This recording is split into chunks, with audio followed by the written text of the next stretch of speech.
10, 9, ignition sequence. We choose to go to the moon in this decade and do the other things, not because they are easy, but because they are hard. One small step for man, one giant leap for mankind. 1, 0, and liftoff. Mission complete, Houston. After serving the world for over 30 years, the space shuttle earned its place in history and has come to a final stop. Die Hoffnung, dass es bei der Klimakonferenz in Doha, der Hauptstadt von Katar, eine Einigung geben könnte, war eigentlich längst verloren. Dann einigten sich die 194 Staaten aber doch. Der Kompromiss allerdings scheint wirklich nur der allerkleinste gemeinsame Nenner zu sein. Das Kyoto-Protokoll, das den Ausstoß von Treibhausgasen verringern soll und bislang der einzig wirklich bindende Klimavertrag ist, wird bis 2020 verlängert. Aber große Verschmutzer wie Japan, Russland und Kanada sind nicht dabei. Immerhin, man hat sich verständigt, wirklich alle Länder in ein Abkommen zum Klimaschutz zu zwingen, das dann ab 2020 gelten soll. Der Weg dahin ist im Moment mehr als vage. Bleibt als drittes das Versprechen, Länder, die vom Klimawandel besonders betroffen sind, bekommen ab 2020 jährlich insgesamt 100 Milliarden $. Woher dieses Geld stammen soll, ist völlig unklar. Über das Finale in Doha und die Reaktionen berichten Markus Schall und Lorenz Beckert. Vor 2 Monaten trafen sie sich in Kairo und gründeten das Arab Youth Climate Movement, die arabische Jugendbewegung für Klimaschutz. Eine von ihnen ist Merna Relli, 18 Jahre alt. Ist das deine erste Demo? Wo denkst du hin? Ich bin Ägypterin, wir demonstrieren fast jeden Freitag. Mit 11 Jahren sieht sie einen aufrüttelnden Film von Al Gore zum Thema Klimawandel. Seither setzt sie sich für die Umwelt ein. Ich wollte nicht wie viele andere vor mir durchs Leben gehen. Ich wollte nicht, dass ich einmal sterbe, ohne was zu erreicht haben, dass ich nichts verändert habe, dass die Welt noch dieselbe ist wie zu meiner Geburt und man sich nicht an mich erinnern wird. Die neue Jugendbewegung hat bereits Mitglieder in 17 arabischen Staaten. Auf einer Diskussionsveranstaltung mit arabischen Umweltpolitikern spricht Merna über ihre Generation, über Verantwortung, Respekt, über ihr eigenes zukünftiges Leben. Wir jungen Araber sind mehr als Öl und Gas, sagt sie. Nehmt uns ernst. Heute Abend dann das Ende des Klimagipfels. Der katarische Präsident Al-Attiyah peitscht die Verhandlungspakete im Akkord durch. Einzeln ruft er die Kompromissvorschläge auf. Ich höre keinen Widerspruch, damit ist das angenommen. Allein Russland protestiert gegen den Alleingang des Präsidenten. Der Bundesumweltminister dagegen ist zufrieden. Wir haben das Kyoto-Protokoll verabschiedet. Wir haben gleichzeitig aber auch die Weichen gestellt für die Verhandlungen eines neuen weltweiten Klimaschutzabkommens. Und wir haben dafür gesorgt, dass über die wichtige Frage der Klimafinanzierung sehr zeitnah gesprochen wird. Nachdem die Delegierten gesprochen haben, ergreift Merna im Plenarsaal das Wort. Wie viele Menschen müssen sterben, bevor ihr das Problem ernst nehmt? Wie könnt ihr es wagen, euch zu dieser Arbeit zu beglückwünschen, wo ihr doch so wenig erreicht habt? No justice, no deal. Merna Relli, eine junge Frau aus Ägypten, die diese Welt ganz sicher ein klein wenig verändern wird. Ja, mit diesen Entscheidungen quasi in letzter Minute, Lorenz Beckert in Doha, wurde ein peinliches Scheitern noch einmal verhindert. Kann man sie deshalb aber gleich als Meilenstein bezeichnen, wie es Umweltminister Altmaier tut? Ganz sicher nicht, denn wenn man sich das Ziel dieser Klimagipfel anschaut, dann geht es ja darum, dass bis zum Ende des Jahrhunderts die mittlere globale Temperatur nicht stärker als 2 Grad ansteigt. Das kann man nur erreichen, indem die Industrieländer drastisch ihre Treibhausgasemissionen reduzieren. Und wenn wir uns jetzt genau das Kyoto-Protokoll ansehen, die neue zweite Verpflichtungsperiode, die hier in Doha beschlossen wurde, dann stecken dort Emissionsrechte für die osteuropäischen Länder, für Russland, die Ukraine, in der EU Polen drin, die dafür sorgen, dass diese Länder noch auf Jahrzehnte einen Freifahrtschein dafür haben, mehr CO2 in die Atmosphäre zu blasen, als sie das in der Vergangenheit bereits schon getan haben. Das heißt, in Bezug auf die Bekämpfung des Klimawandels war Doha ganz sicher ein Scheitern. Lorenz Beckert aus Doha, vielen Dank. Ein islamistischer Politiker berichtet, der ägyptische Präsident Morsi habe das umstrittene Dekret über die Ausweitung seiner Befugnisse außer Kraft gesetzt. Eine Bestätigung dafür gibt es nicht. Zuvor hatte ein Militärsprecher Anhänger und Gegner von Morsi zu einem friedlichen Dialog aufgerufen. Im Streit über die künftige Verfassung müsse es einen Kompromiss geben. Beide Lager hatten sich vor dem Präsidentenpalast in Kairo Straßenschlachten geliefert, bei denen mehrere Menschen getötet worden waren. Die Opposition schlägt vor dem Präsidentenpalast die Zelte auf. Die Demonstranten wollen nicht weichen, bis Präsident Morsi nachgibt und den Verfassungsentwurf zurückzieht. Die Panzer sind derzeit nur rund um den Präsidentenpalast zu sehen. Doch das kann sich ändern. Seit Beginn des Machtkampfes bezieht das Militär erstmals öffentlich Stellung in den Nachrichten des ägyptischen Staatsfernsehens. Die bewaffneten Streitkräfte bekräftigen, dass Dialog der beste und einzige Weg ist, um einen Konsens zu erreichen, so der Sprecher. Ansonsten drohe eine Katastrophe. Dies würde die Armee nicht zulassen. Zeitungen berichten, dass Morsi eine Art Notstandsrecht vorbereite, damit das Militär eingreifen und Polizeifunktionen wahrnehmen könne. Etliche Oppositionelle fürchten, dass das Militär einen Pakt mit Morsi hat. Keine Frage, das Militär hat zumindest in der Vergangenheit kooperiert. Die Streitkräfte haben Morsi als Präsidenten akzeptiert. Im Gegenzug wurde die Kontrolle des Militärs durch das Parlament eingeschränkt. Doch wie eng das Band zwischen Militär und Morsi ist nicht klar. Präsident Morsi lädt ein zum Dialog, um die Verfassungskrise zu lösen. Die Anwesenden vertreten allerdings nicht die relevanten Oppositionsparteien. Das Treffen ist eine Farce. Denn das größte Oppositionsbündnis, die Nationale Heilsfront, kommt nicht. Denn es ist nicht klar, ob sich Morsi auf eine komplett neue Verfassung einlässt. Das aber fordern die Nationale Heilsfront und die Demonstranten vor dem Präsidentenpalast. Viele Islamisten dagegen wollen an dem jetzigen Verfassungsentwurf festhalten. Zwei unversöhnliche Positionen, die zu einem neuen Ausbruch der Gewalt führen könnten. Die radikal-islamische Palästinenserorganisation Hamas hat mit ihrem Führer Maschal den 25. Jahrestag ihrer Gründung gefeiert. Der Auftritt des im Exil lebenden Maschal war der Höhepunkt der Massenkundgebung in Gaza-Stadt. Aus einer Raketenattrappe trat er vor die Menge. Der Hamas-Chef bekräftigte, Israel niemals anzuerkennen. Moderate Töne schlug Maschal gegenüber der gemäßigten Fatah an. Er lobte Palästinenserpräsident Abbas für seinen Erfolg bei der Anerkennung Palästinas als UN-Beobachterstaat. In der nordirischen Hauptstadt Belfast ist es erneut zu gewaltsamen Auseinandersetzungen zwischen der Polizei und pro-britischen Nordiren gekommen. Auslöser ist eine Entscheidung des Stadtrates, wonach die britische Flagge nur noch an wenigen Tagen im Jahr über dem Rathaus wehen soll. Dagegen demonstrieren seit Tagen Protestanten, die eine feste Anbindung an Großbritannien wollen. Good morning and welcome to Mission Control Houston and the International Space Station update. We're here with the International Space Station Flight Control Team inside the International Space Station Flight Control Room, which is led today by Flight Director Emily Nelson with Jack Fisher in the role of Capcom. On board the space station, the 3 members of Expedition 34 are more than halfway through their day, which began at 1 a.m. Central Time this morning. Currently orbiting 268 miles above the South Pacific Ocean and heading toward the coast of South America, they are Commander Kevin Ford of NASA and Russian flight engineers Oleg Novitsky and Evgeny Turelkin. Ford, Novitsky, and Turelkin have been at the space station since October 25th when their Soyuz TMA-06M vehicle docked to the Russian Poisk module. At the time, they were joining Sonny Williams, Aki Hoshide, and Yuri Malenchenko, who had been there since July.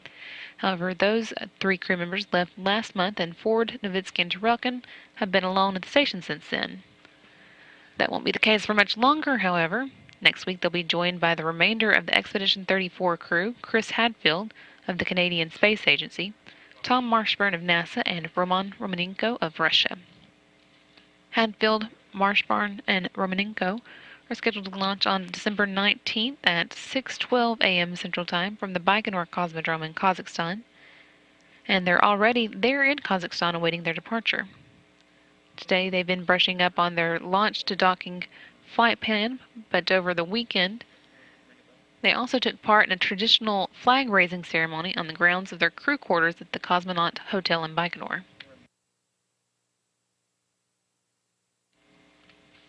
Hadfield, Marshburn, and Romanenko's Soyuz TMA-07M will be encapsulated in the upper stage of their Soyuz booster on Wednesday at the Baikonur Cosmodrome Integration Facility before the crew's final unsuited fit check dress rehearsal inside the Soyuz on Friday. Then the 3 stages of the Soyuz will be mated together on Sunday and the vehicle rolled out to the launch pad 1 week from today. Again, they're set to launch on December 19th and dock to the space station 2 days later.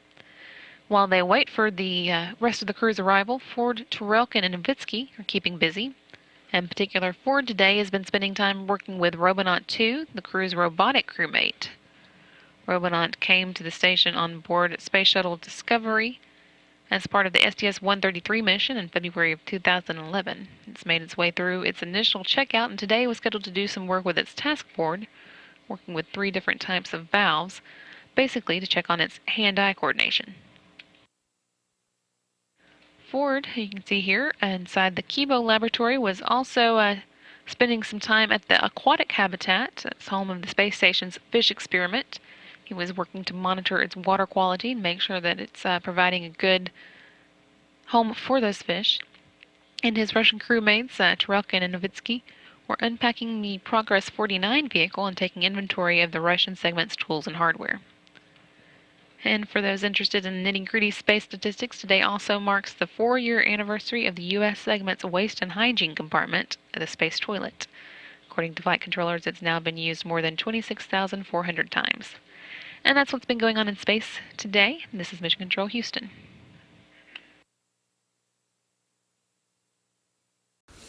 In Ägypten soll jetzt das Militär für Sicherheit sorgen. Präsident Morsi hat die Armee mit Polizeirechten ausgestattet. Ein Dekret berechtigt die Streitkräfte auch Zivilisten festzunehmen. So solle die Sicherheit bis zum Ergebnis des umstrittenen Verfassungsreferendums gewährleistet werden. Kritiker des Verfassungsentwurfs befürchten eine strengere Auslegung des islamischen Rechts, der Scharia. Sowohl Gegner als auch Befürworter Morsis haben für morgen erneut zu Großkundgebungen aufgerufen. Wegen des Bürgerkriegs in Syrien hat Deutschland 4 weitere syrische Diplomaten des Landes verwiesen. Außenminister Westerwelle sagte, die Bundesregierung setze damit ein klares Zeichen, dass sie ihre Beziehungen zum Assad-Regime auf ein absolutes Minimum reduziere. Die Botschaftsmitarbeiter müssen bis Donnerstag ihren Posten in Berlin räumen. Der syrische Botschafter war bereits im Mai ausgewiesen worden. Good morning and welcome to Mission Control Houston and the International Space Station update. We're here with the International Space Station Flight Control Team inside the Space Station Flight Control Room. And the team is led again today by Flight Director Emily Nelson with Jack Fisher in the role of Capcom. On board the space station, the 3 members of the Expedition 34 crew currently living in space are more than halfway through their day, which began at 1 a.m. Central Time this morning. Commander Kevin Ford of NASA and Russian flight engineers Oleg Novitsky and Evgeny Turelkin are all on board the space station and have been there since October 25th when their Soyuz TMA-06M vehicle docked to the Russian Poisk module. Ford, Novitsky, and Turelkin have been alone since their former crewmates, Sunny Williams, Aki Hoshide, and Yuri Malenchenko left last month, but that won't be the case for much longer. Next week, they'll be joined by the remainder of the Expedition 34 crew, Chris Hadfield of the Canadian Space Agency, Tom Marshburn of NASA, and Roman Romanenko of Russia. Hadfield, Marshburn, and Romanenko are scheduled to launch on December 19th at 6:12 a.m. Central Time from the Baikonur Cosmodrome in Kazakhstan, and they're already there in Kazakhstan awaiting their departure. In the meantime, Ford, Turelkin, and Novitsky are hard at work holding down the fort, or station, while they wait. Ford spent the bulk of his day on maintenance activities working with the station's regenerative environmental control and life support system. That's the system that turns wastewater into drinking water for the crew. He also did some standard maintenance on that system and then analyzed the water it's produced to ensure that all the impurities have been removed and that it's safe and healthy for the astronauts to drink. Meanwhile, today, Novitsky and Turelkin have also been working on housekeeping items. They've been ticking off several items on their to-do list, including progress unpacking, also window inspections of the Zvezda service module windows, and a tool and hardware inventory analysis that they performed yesterday and were looking over the results of today. They're each spending a bit of time on science experiments as well, including studies on how crystals form in microgravity, the Earth's oceans, and human adaptation to spaceflight. That's what's been going on in space today, and this is Mission Control Houston.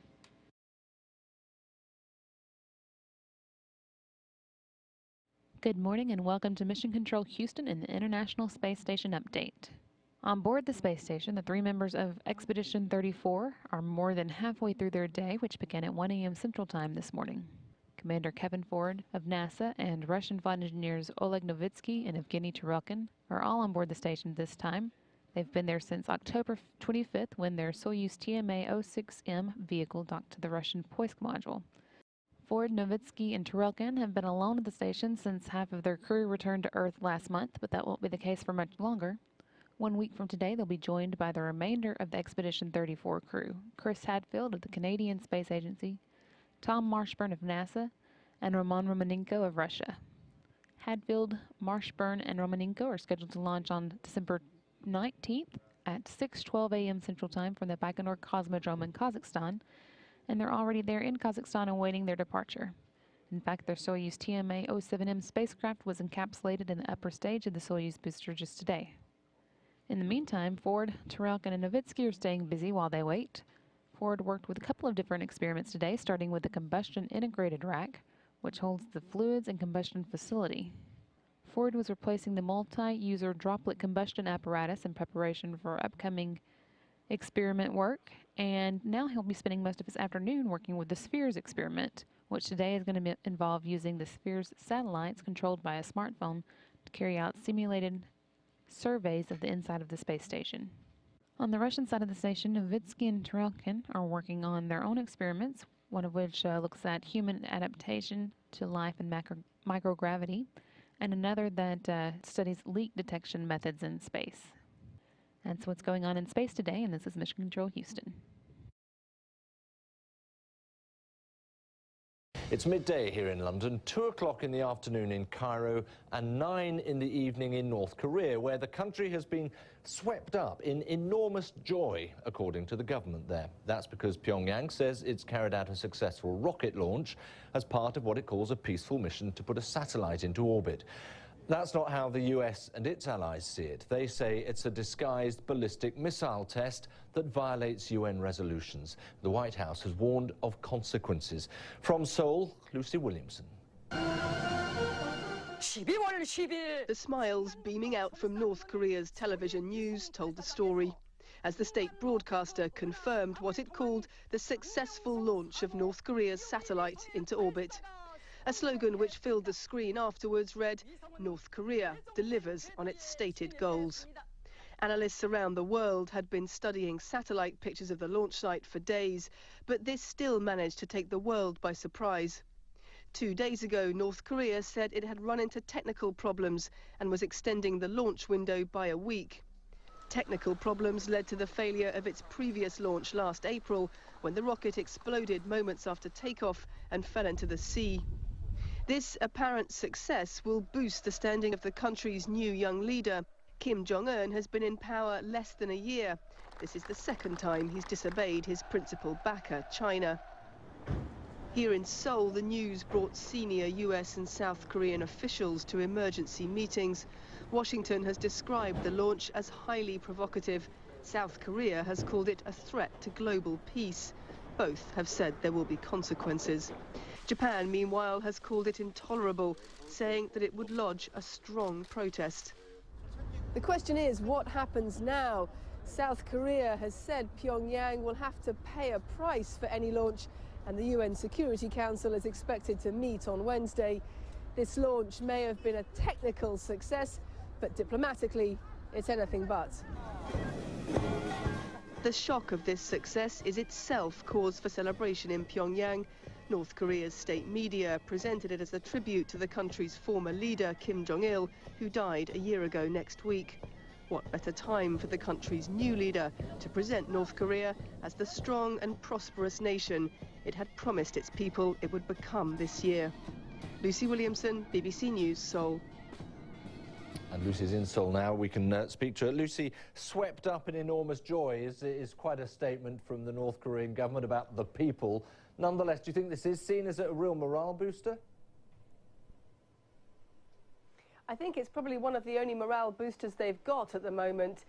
North Korea has been battling annual food shortages. Its economic avenues have dried up one by one. It's now almost totally reliant on China to stay afloat. and on its illegal arms shipments. I think this is one thing that the North Korean government can present to its people as a success, and it's been touting it for a long time. So the fact that it's happened will be a big boost, particularly to the country's young leader, who has been in power under a year and who's had to get a grip very quickly on a broken country and a powerful army. Yeah, I mean, let's talk about Kim Jong-un a little bit. What does this tell you, do you think, about him and about perhaps the route he wants to take? It tells you quite a lot about how powerful he and the men around him are. Analysts here have been watching very carefully the signs that have been coming out of North Korea in the past year, and a picture seems to be emerging, rather two contradictory pictures seem to be emerging of the young leader. One is as a reformer who is trying to get a handle on the country and bring in a new generation of young leaders around him. The other is of a man who has a very strong sense of having to lead the military in North Korea and having to keep the military happy. And some analysts say that it was Kim Jong-un who was behind two of the most serious incidents that happened here last year and the year before, when North Korea bombed a South Korean island and apparently sank a South Korean warship. Well, it certainly prompted a reaction. Lucy, for now, thanks very much indeed. Provokation aus Pyongyang. Nordkorea hat in der Nacht trotz internationaler Warnungen eine Langstreckenrakete gestartet. Das kommunistische Regime hatte zuvor den Start eines Satelliten angekündigt. Die USA, Südkorea und andere Länder vermuten allerdings den verdeckten Test einer Interkontinentalrakete, die auch atomare Sprengköpfe transportieren kann.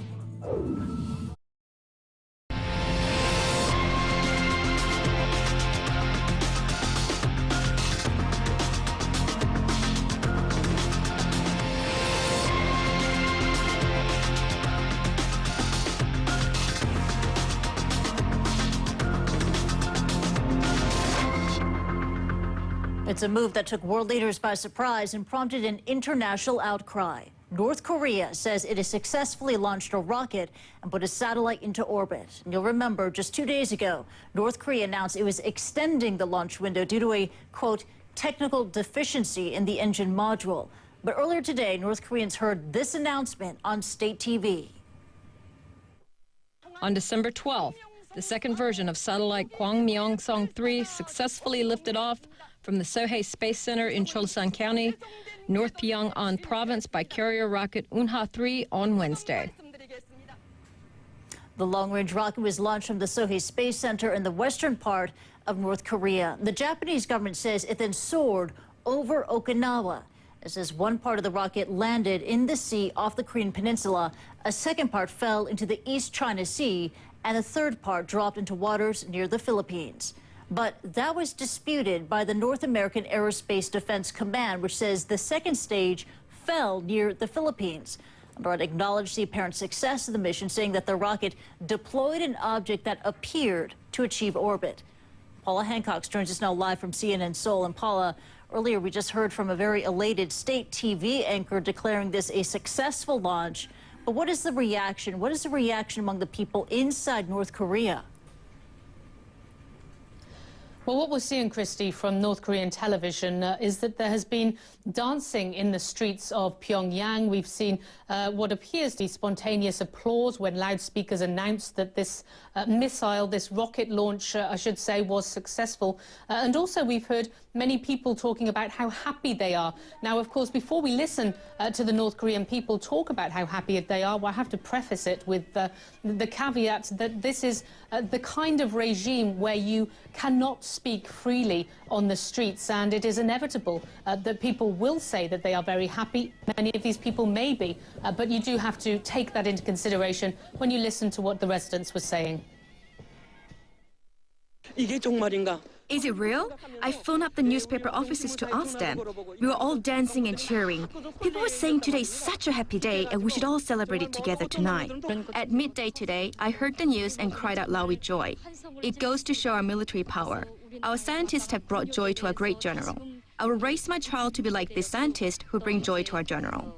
As a scientist myself and as part of this country, my heart was pounding with excitement. Tears came to my eyes. I thought our scientists have finally done it. Now, everything is heavily choreographed coming out of North Korea. And an interesting thing we have seen, Christy, is a number of updates on North Korean television, which is quite rare to have these updates throughout the day, but updating the people of North Korea and also the world of exactly what had happened. Now, we do know that there has been a response to this international condemnation we've heard from Washington, from Seoul, Tokyo, and also many other countries. The foreign ministry in North Korea, according to KCNA state news agency, has condemned the condemnation, saying, quote, hostile forces are showing signs of a sinister bid to take issue with the launch for peaceful purposes. Now, of course, Pyongyang insists that they wanted to put a working satellite into orbit. Other countries disagree. They believe that this is just a cover for a long-range missile technology test. Christy? That's right. That's why there is this international condemnation, because there is this belief among many outside North Korea that this rocket launch is just a cover for a missile test. So what is known of the North Korean missile arsenal? What does it have? What can it do? Well, we spoke to one rocket expert here in Seoul, and he was not privy to any extra information from the government. He was just seeing what we are seeing and what is in the public arena. And he said that it does appear that North Korea has managed to grasp a very complex system. This modular system is quite complicated.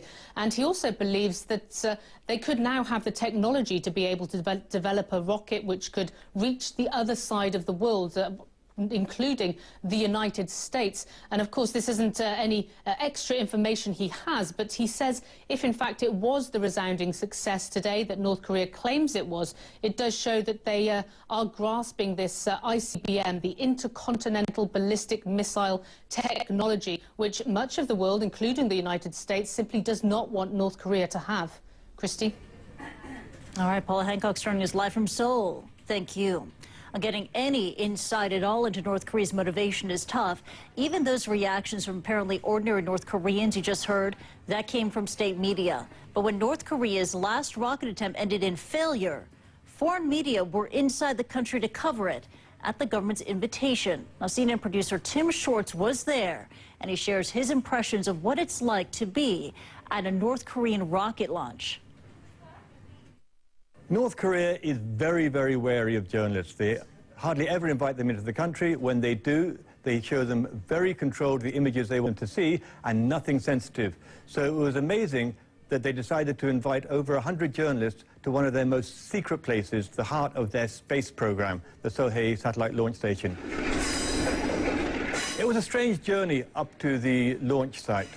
You pass through the North Korean countryside, very barren, very bleak, very little development, very, very few vehicles around.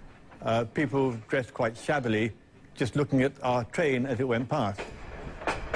After about 5 hours, we got to the launch site, and the launch site itself seemed very bare bones. Not a huge amount of high-tech on display, a few buildings, and then the launch pad in the distance. We were herded around in a group, but not especially high security. There weren't a huge amount of armed guards around. We were allowed to walk right up to the base of the launch pad. An amazing sight to stand at the bottom of one of these huge vehicles that was going to blast up into space. The date of the launch had been chosen very carefully to coincide with the 100th anniversary of the birth of the late leader Kim Il-sung. This is the man who's the father of North Korea, a man who is treated literally as a god in his country. The launch was supposed to be the culmination of these celebrations, but it was a dismal failure. It's really hard to estimate how much this is costing North Korea. South Korean Unification Ministry has done some estimates, and estimates the cost at over $1 billion for North Korea to pursue its space program. Now, North Korea is a very poor country. It has trouble feeding itself. If they're spending the money on their space program, then they're not spending it elsewhere. North Korea has horrendous infrastructure. It has horrendous problems trying to feed its people. Its industry is still in a shambles. It's estimated that that money could provide food for North Korea for maybe 4 or 5 years. So that's what they're sacrificing for the sake of their space program. North Korea has two audiences. It has a domestic audience and an international audience. For its own people, it wants to give them something to believe in, something to be proud of. to show that they are an advanced industrial nation. They are scientifically capable, that they can join that exclusive club of people with a level of technology that can put a satellite into orbit, despite the obvious poverty all around, everywhere you can see. Internationally, North Korea needs to keep itself relevant. It's only a small country, it has a repressive regime, but it has nuclear technology. If it can show it has rocketry, that it could put its nuclear technology on a rocket, it could have a devastating reach throughout the world. It believes that if it has a credible nuclear threat, then it would make intervention in North Korea difficult, if not impossible, for outside powers. Kim Jong-un seems to have taken it upon himself to fulfill what he sees as his father's legacy of getting a successful North Korean space program. To plan a launch in December, in the middle of winter, in difficult conditions, shows to some extent the importance of this timing. Kim Jong-un has been in power for just about a year now. It's been about a year since his father died.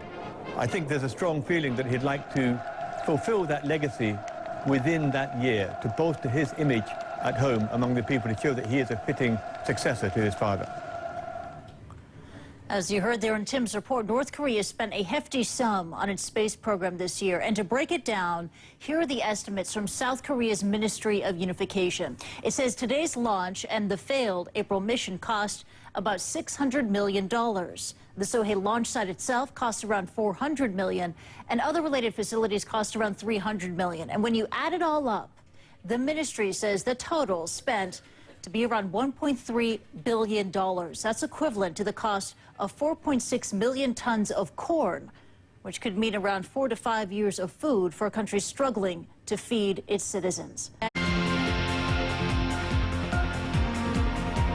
On a major boost for Syrian rebels, the U.S. has officially successfully launched a satellite into orbit, and now it's facing international condemnation and the threat of more sanctions. We are live with the reaction from the UN. Next.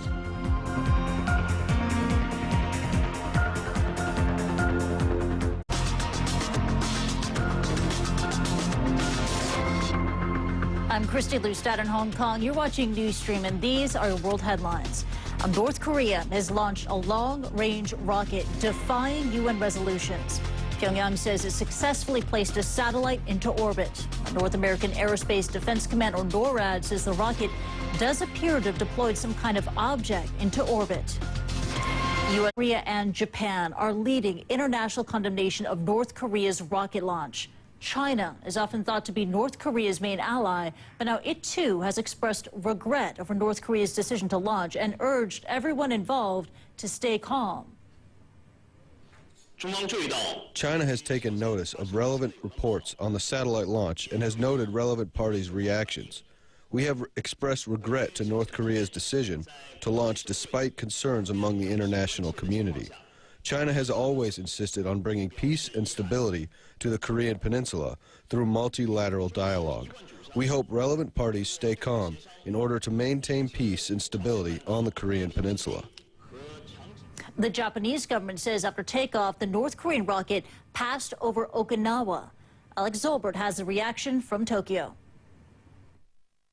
The condemnation coming from far and wide around the globe in reaction to North Korea's launching of this rocket. Here in Japan, they were somewhat caught by surprise with this morning's launch, the launch coming just before 10 a.m. here in Tokyo. But Prime Minister Noda, who's just 4 days away from a general election, as well as the country's foreign minister, wasted little time in issuing a stern response to North Korea. It's an extremely regretful and unacceptable conduct. We've made a strong complaint to North Korea. We can only say that this is an act of grave provocation against the stability of the region, which includes Japan and the security treaty. In recent days, we had seen Japan put up a missile defense system that included missiles set up in 3 locations in Greater Tokyo, one actually in the Ministry of Defense that we looked at late last week, sitting on 2 baseball fields, basically in the heart of Tokyo, a city that's home to more than 12 million people. There were also missile defense systems set up on Okinawa in 4 different locations, as well as systems on destroyers that were out at sea. But according to the Japanese government, they did not take any actions to attempt to shoot down this North Korean rocket. because it seems they did not feel it threatened Japanese citizens or Japanese property. Alex Zolbert, CNN, Tokyo. United Nations Secretary General Ban Ki-moon described the North Korean rocket launch as a provocative act in clear breach of UN Security Council resolutions. Let's bring in Richard Roth from the United Nations in New York. And Richard, because this launch appears to be a technical success, there must be even more urgency there at the UN to respond. Yes, Ban Ki-moon had urged the North Koreans not to launch. We have video this morning of the North Korean top 2 diplomats entering their mission here in New York City. They had no comment. This is a ritual we've seen it after other launches. Let's listen for a few seconds during this crush. Excuse me, go ahead. That's the deputy North Korean ambassador.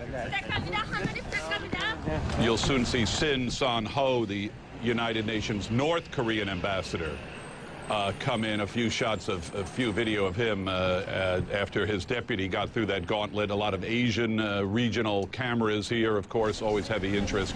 It's unclear whether the ambassador will later be visiting the UN. That's the deputy again.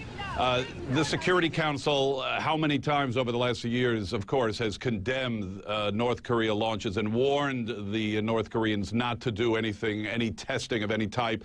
Now one senior official in Washington telling CNN that the United States ready to, quote, come with a full head of steam back to New York with another Security Council resolution to increase sanctions that already exist on Pyongyang.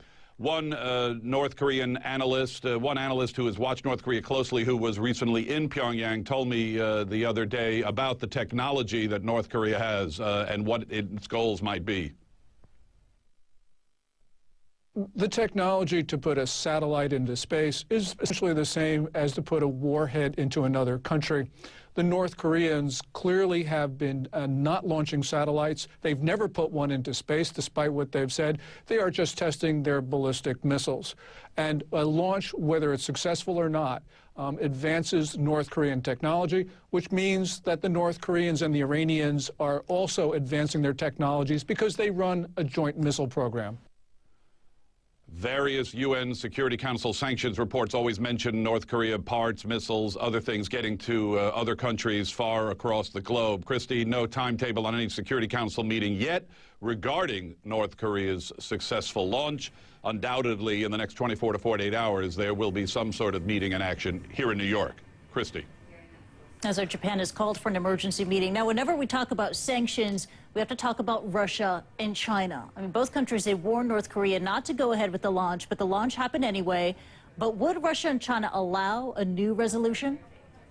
It may not be that easy, but it won't be as hard as with Syria. In the past, Moscow and Beijing have gone along with Security Council countries such as the United States and Japan when they were on the council to increase sanctions. The atmosphere, of course, has been very poor inside the Security Council among the major powers when it comes to sanctioning people. It appears that North Korea may be the only focus crisis area where the big powers can agree, but it may be tough for the United States to get what it wants. We'll have to see.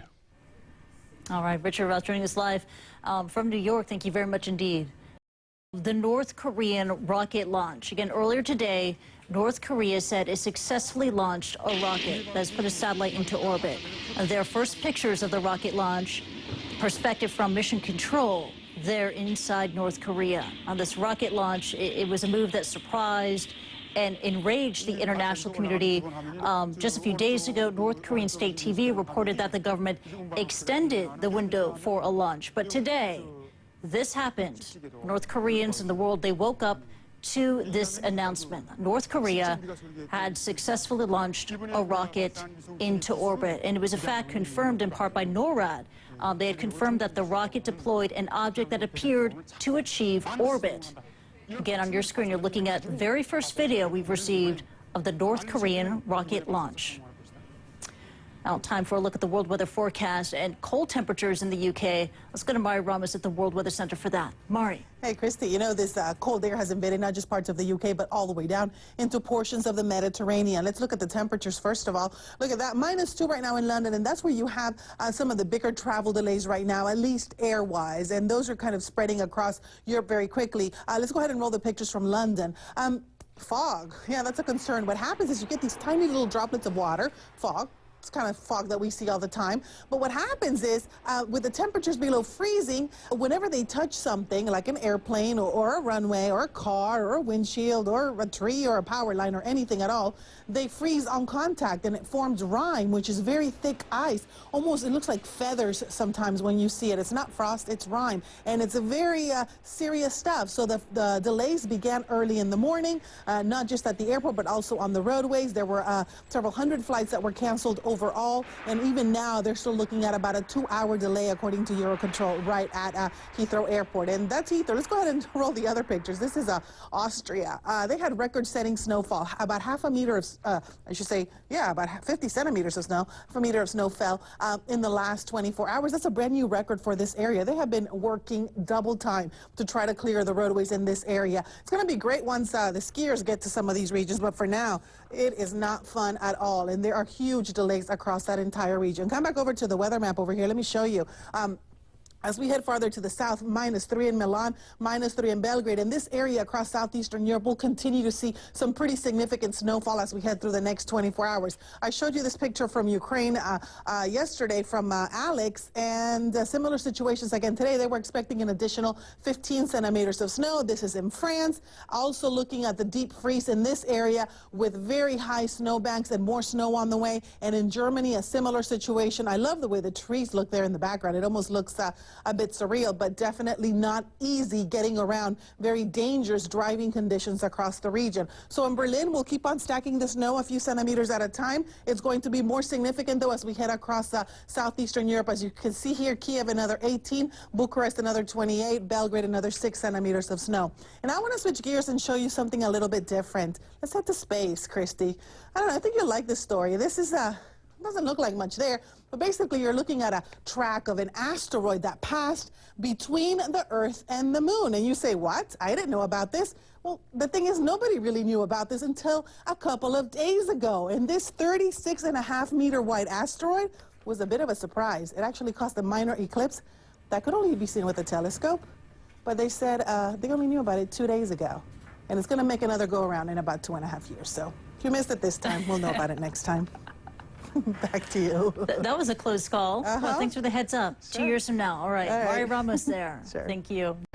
China has joined in the chorus of international condemnation against North Korea's rocket launch, expressing a regret to Pyongyang's decision while appealing for calm on the Korean peninsula. China is one of North Korea's few allies, propping up the impoverished country with food and financial aid.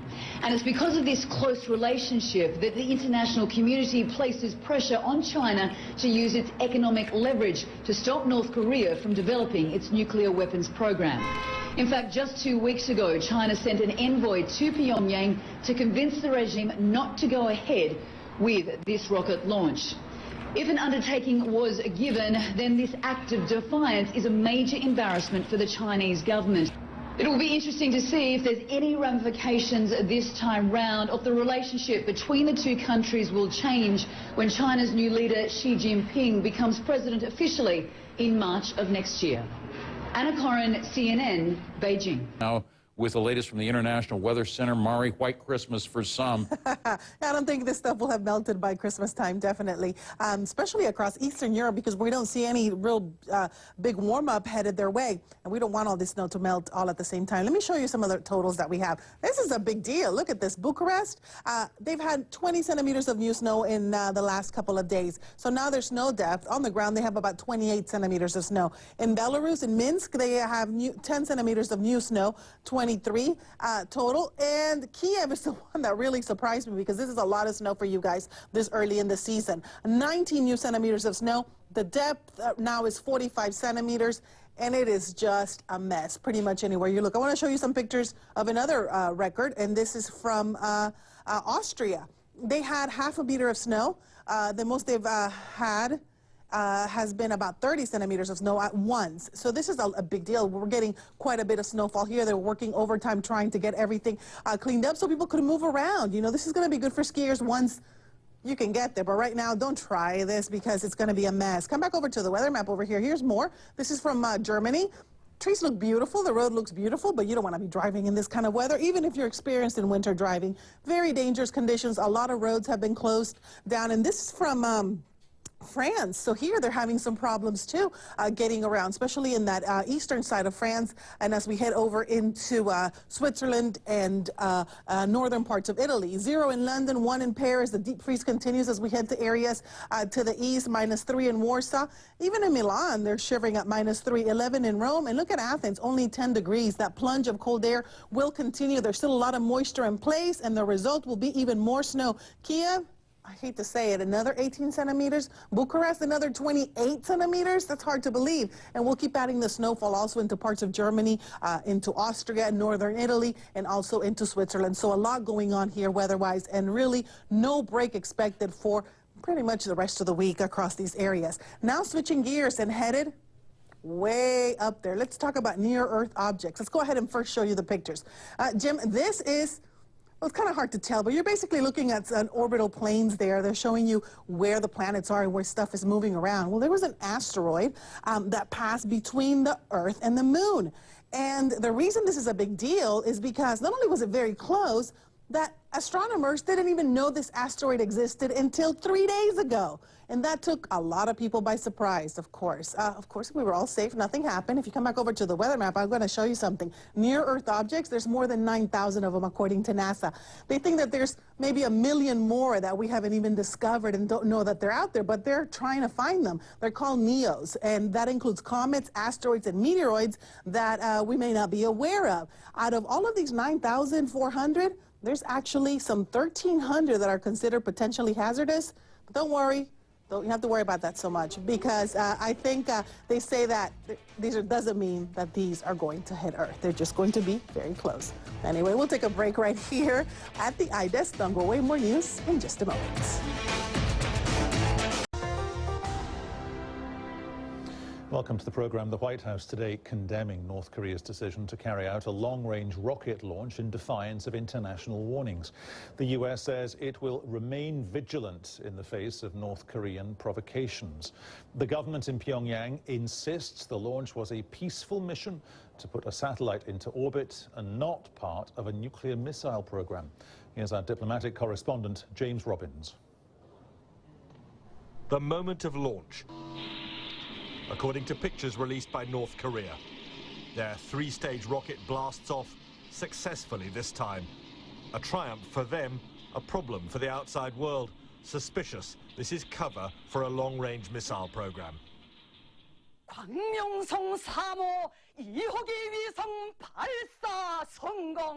North Korean television was jubilant, with news this most secret state had successfully launched a long-range rocket in defiance of international warnings. A Japanese TV station carried pictures apparently showing the North Korean rocket moments after its launch, and experts confirm it carried a satellite into space. Japan is especially worried it could be a future target for missiles, even nuclear-armed, if the North Koreans eventually are able to combine their technologies. For Kim Jong-un, new leader of North Korea's bizarre communist family dynasty, it's a triumph after previous spectacular launch failures. But to North Korea's neighbors and the wider world, it's really alarming. Even China, the regime's only major ally, expressed regret. The US called it a highly provocative act that threatens regional security, while the UN's Ban Ki-moon said it was a clear violation of Security Council resolutions. China, of course, is a key country in placing pressure on the DPRK to behave in a more responsible way. The UK does not have much, we don't have much direct leverage on our own, so we will have to work through the Security Council. But at this stage, we are encouraging other countries to give the same very strong reaction to this that we have already issued. Debris from the launch vehicles of North Korea's three-stage rocket seems to have fallen into the seas of Southeast Asia. But to some, that's only a reminder of the regime's future potential to target a range of countries.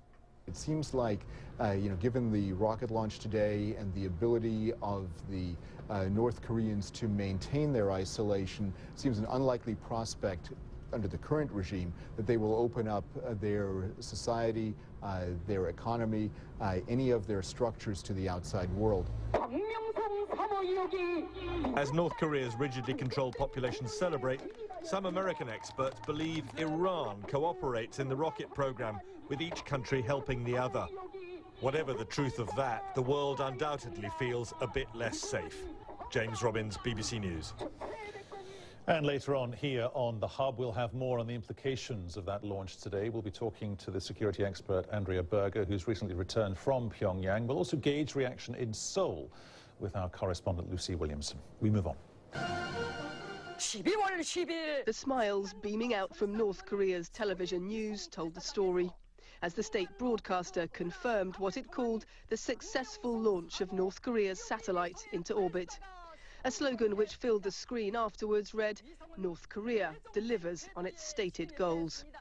Analysts around the world had been studying satellite pictures of the launch site for days, but this still managed to take the world by surprise. 2 days ago, North Korea said it had run into technical problems and was extending the launch window by a week. Technical problems led to the failure of its previous launch last April, when the rocket exploded moments after takeoff and fell into the sea. This apparent success will boost the standing of the country's new young leader. Kim Jong-un has been in power less than a year. This is the second time he's disobeyed his principal backer, China. Here in Seoul, the news brought senior US and South Korean officials to emergency meetings. Washington has described the launch as highly provocative. South Korea has called it a threat to global peace. Both have said there will be consequences. Japan, meanwhile, has called it intolerable, saying that it would lodge a strong protest. The question is, what happens now? South Korea has said Pyongyang will have to pay a price for any launch, and the UN Security Council is expected to meet on Wednesday. This launch may have been a technical success, but diplomatically, it's anything but. The shock of this success is itself cause for celebration in Pyongyang. North Korea's state media presented it as a tribute to the country's former leader, Kim Jong-il, who died a year ago next week. What better time for the country's new leader to present North Korea as the strong and prosperous nation it had promised its people it would become this year. Lucy Williamson, BBC News, Seoul. Joining us now from central London is Andrea Berger, a nuclear security expert from the Rusi security think tank. She was recently in Pyongyang. Andrea Berger, is this just cover for something a lot more sinister? Well, that's certainly the worry of the international community. Space program, because it uses similar rocket technology, can really be a quite convenient cover for North Korea to advance its ballistic missile program. And that's something we don't want to allow to occur. So really, it's something that has been the target of Security Council resolutions in the past and is likely to be the subject of Security Council resolutions in the future. When it comes to North Korea's relationship with foreign countries, how much leverage does this give the new leadership? Well, North Korea has changed the way it manages its relationships with foreigners a little bit under the new regime. Kim Jong-il very rarely appeared in public with foreigners, whereas Kim Jong-un does so frequently. The front rows of some of his recent audiences for public speeches are lined with foreign ambassadors, and that's really an opportunity that might be used, that desire to have friends shown around the regime. And if, for instance, there's a coordinated response on the part of the international community that includes China especially, then North Korea might be worried that it's losing friends faster than it's making new ones. And that is a tool really that can be leveraged by some of these You're just countries. back from Pyongyang. Pardon me for interrupting you there, but you're just back. How does what you're telling us now chime with the Pyongyang that you experienced? And by that I mean the everyday Pyongyang. Well, the everyday Pyongyang is full of contradictions in the same way that the statements that North Korea puts out to the international community are full of contradictions. So there are many things in Pyongyang that one wouldn't imagine, from being able to pay in US dollars to watching BBC in the hotel in the evening, which we did. And yet there's often very harsh rhetoric directed at the West. So it's as difficult to interpret the intent of North Korea inside the country as it is to interpret it from outside. Briefly, if one wanted to frame this in terms of across-the-border space race between the North and the North now has got one up on the South because the South hasn't managed to do this. So as well as this being a potentially difficult, dangerous situation internationally, is there perhaps a little bit of jealousy on the part of the government in Seoul? That'll remain to be seen. What this seems to be very much about for the North Koreans is showing strength and stability and leadership at a time when not only was that being questioned by many outside of North Korea, but at a time when the South Koreans are going to the polls and their leadership is really followed by a giant question mark. So this may be very much about juxtaposition. It's hard to know whether the South Koreans will look at this with envy, but certainly North Korea will exploit this as a one-up on Seoul. Andrea Berger, thank you very much. A meeting of more than 100 nations in Morocco has agreed to officially back the opposition Syrian National Coalition as the sole representative of the Syrian people. Recognition will now open the way for greater humanitarian assistance and possibly military aid for the forces seeking to overthrow President Bashar al-Assad. Within the last hour, Syrian state TV says an explosion has targeted the Interior Ministry building in the capital, Damascus.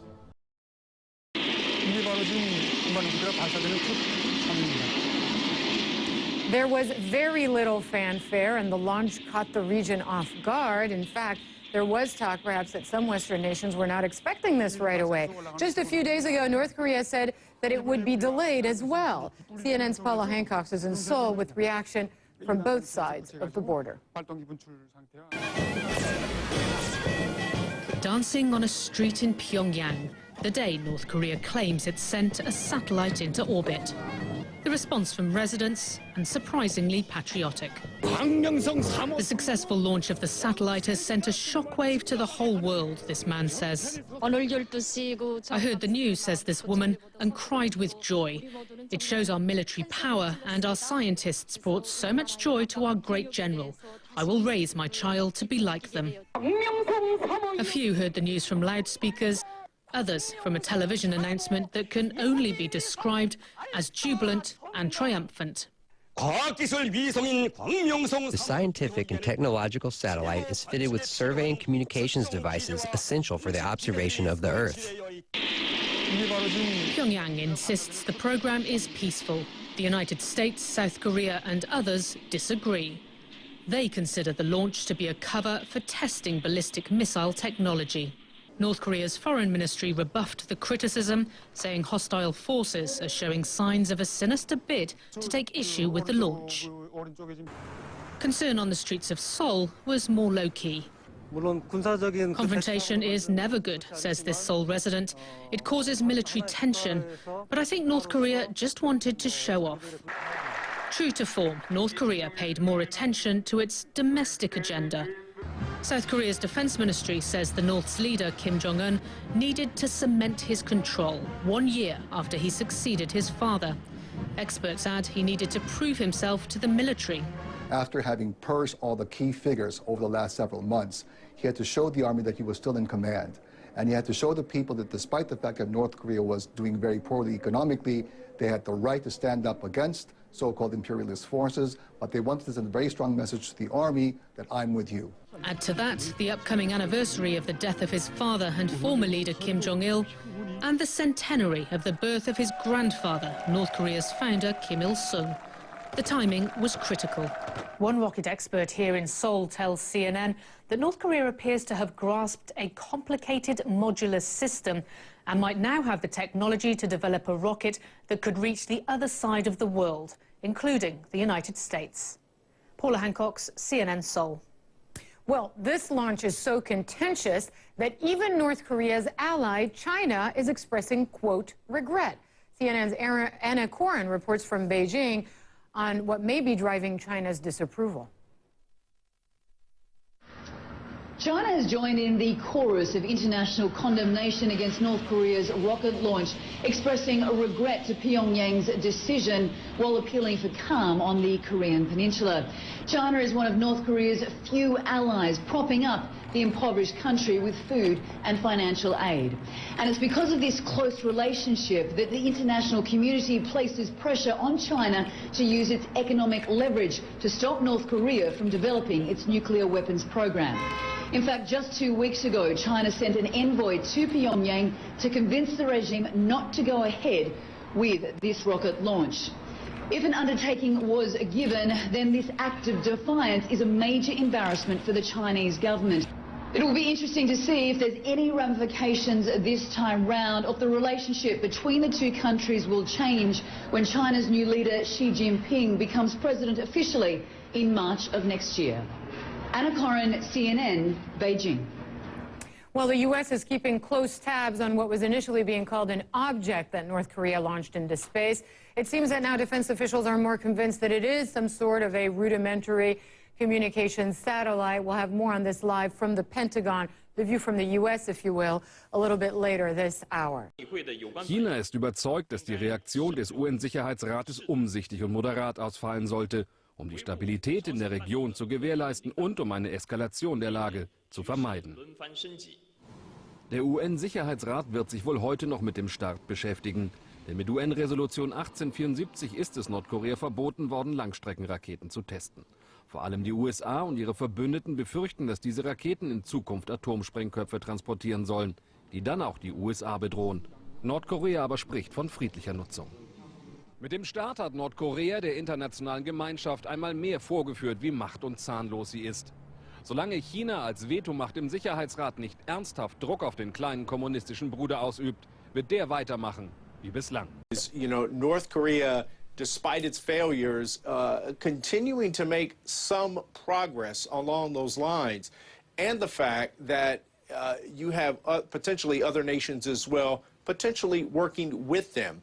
A U.S. official says that one working assumption is that Iran may have help with North Korea. A former Pentagon official who we spoke with says there have been instances in the past detected where North Korean engineers were going to Iran, Iranian scientists coming to North Korea. So there is a worry about proliferation, that as North Korea makes advances in its program, those advances aren't limited to just North Korea, that they may be shared with other nations as well. All right, Chris Lawrence at the Pentagon, thanks. Nordkorea hat sich über internationale Warnungen hinweggesetzt und erneut eine Langstreckenrakete getestet. Die Trägerrakete habe einen Forschungssatelliten wie geplant in die Erdumlaufbahn gebracht, hieß es im nordkoreanischen Staatsfernsehen. Weltweit gab es scharfe Kritik. Der UN-Sicherheitsrat verurteilte den Raketenstart.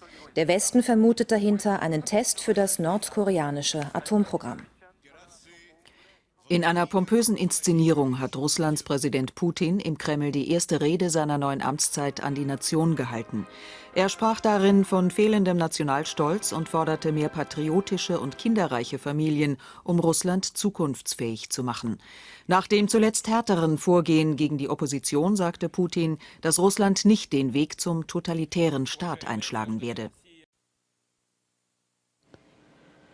Good morning and welcome to Mission Control Houston and the International Space Station update.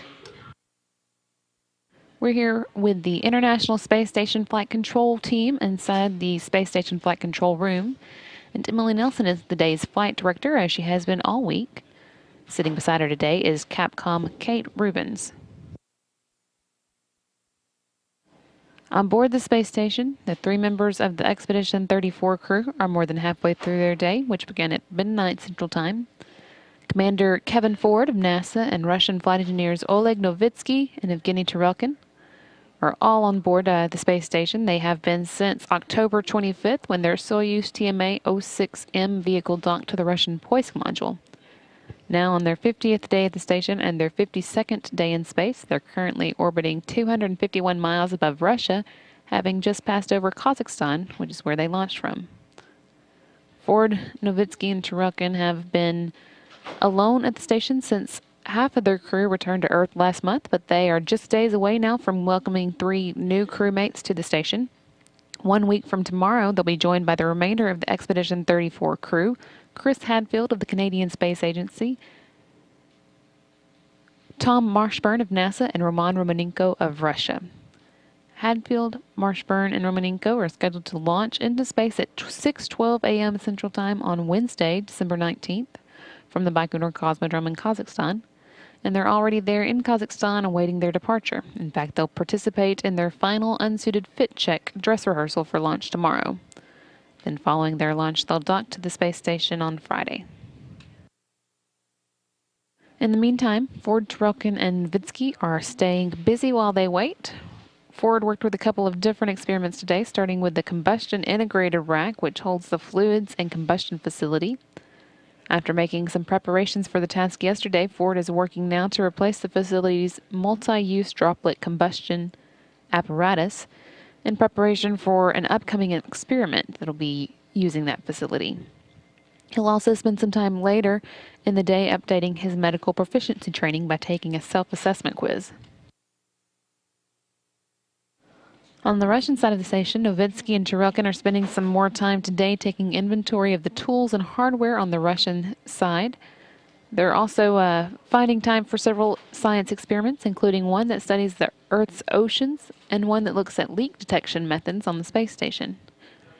Earlier today, the team on the ground had planned to perform a reboost of the space station's altitude using the Progress 48 vehicle's thrusters. That was going to get the station into the correct position for the upcoming Soyuz launch and a Progress launch that'll follow it, as well as provide the team on the ground with an opportunity to test out the station's new predetermined debris avoidance maneuver procedures. However, flight controllers had some trouble locking down on one of the station's beta gimbal assemblies, which rotate the station's massive solar arrays, so that reboost was put off. The team intends to try again on December 16th. That's what's going on in space today, and this is Mission Control Houston.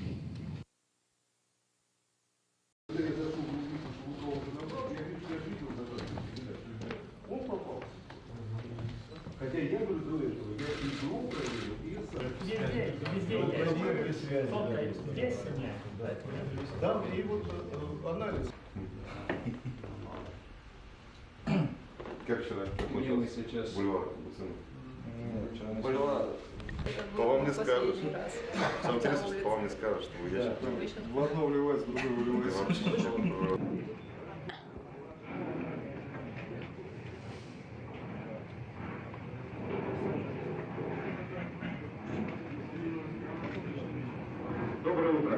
Good morning. Fyodor Nikolaevich looks so serious. Is everything all right? Yes. Of course, we will be monitoring and we will check the recording.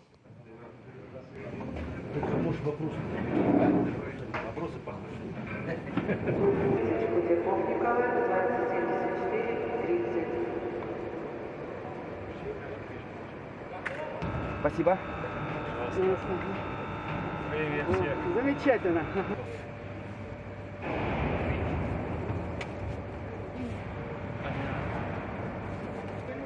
Так, ребята, по очереди уступайте место другим, иначе я вас не пущу. Сняли другие. Договорились? Чего? Кому? Все, мы общались.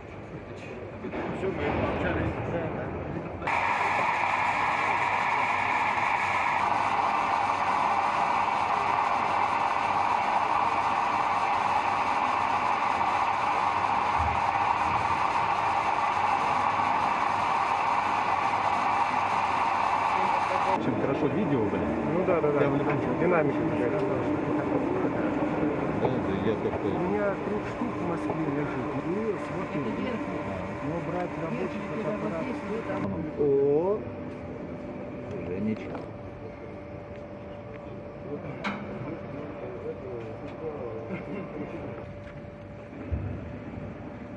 A little slippery? You good? You good? All right, good deal. Хорошо.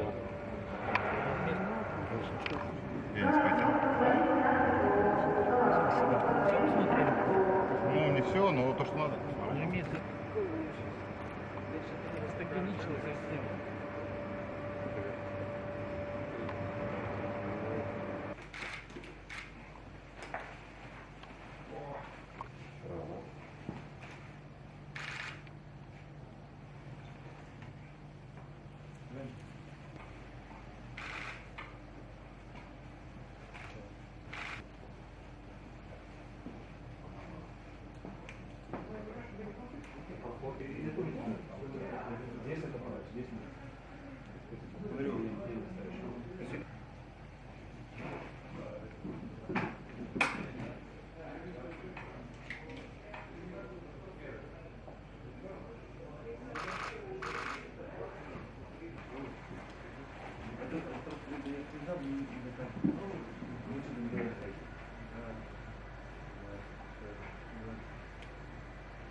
В прошлый раз какие были данные? 29, 59, 26? Сейчас мы скажем, что у тебя было. У тебя навряд ли было, потом... Два. Так он еще и длинный. От паха и до дома. 4-2 что-то. 4, это руки. Сходится. Тут сходится. Такой корпус изменили. То есть объем увеличился. И от паха, и до макушки тоже увеличились. То есть залазить легче? Понятно, да. Можно еще человек сюда. У вас насколько ужин? Ужин? Можно, нет. Ты, наверное, не ходишь, да? Спитал. Где Крис? Спит?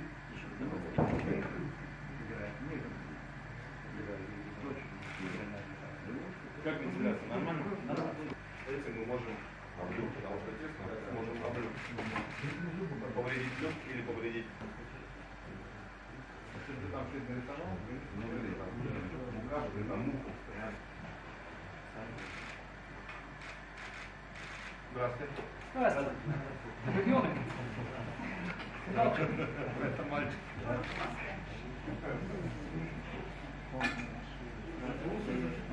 Рождение ребенка. Да. Это мальчик, колоссальный. Это он был.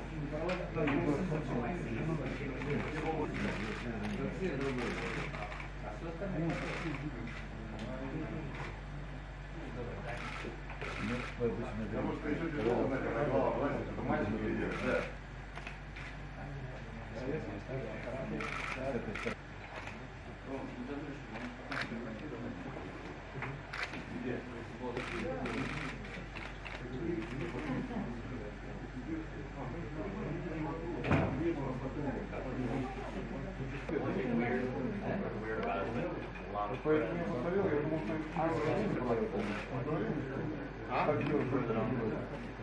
Do something 3D. 3D?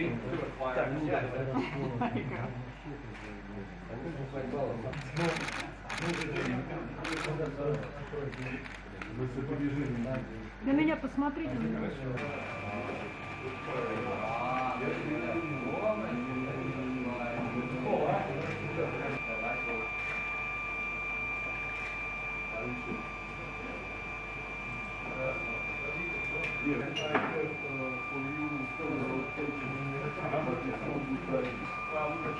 Very short and very long. Yeah, we can find long lines, not both of them, when I come on. I'm gonna move this.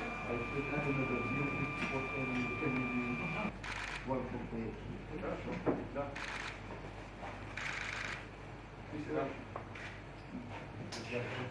Успешно? Рома, мы здесь. Мы готовы помочь.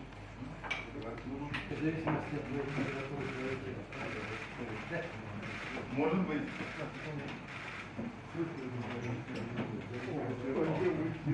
Извини.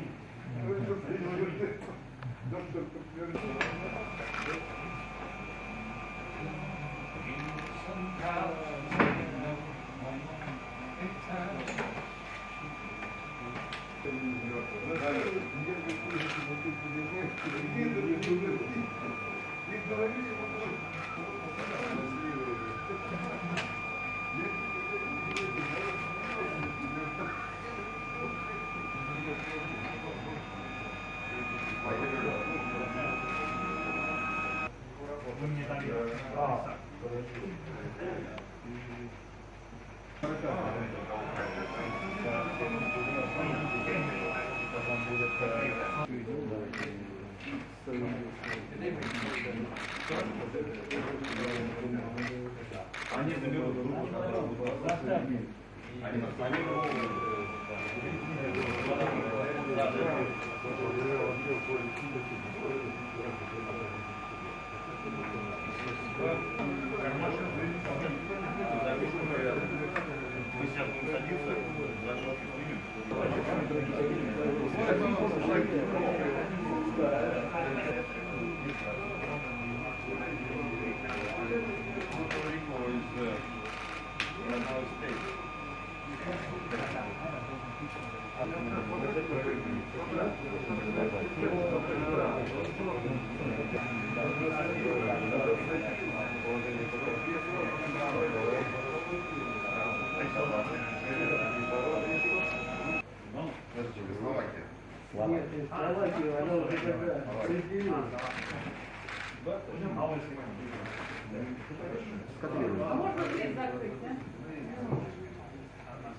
Привет всем! Привет!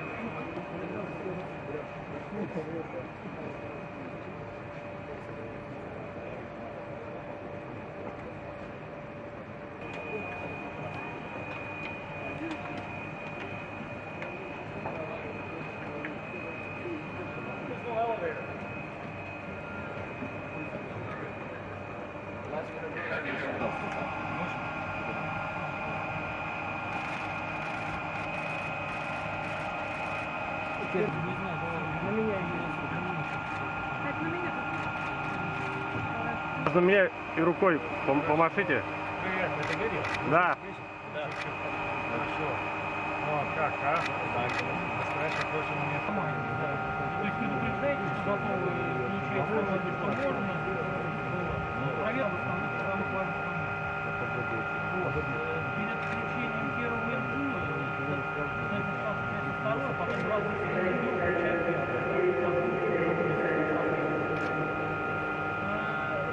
Вентиляции отключаете только после...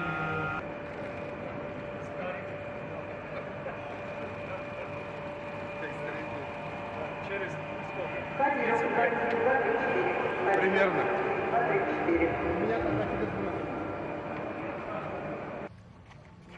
О, а почему?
Well, what you see in there?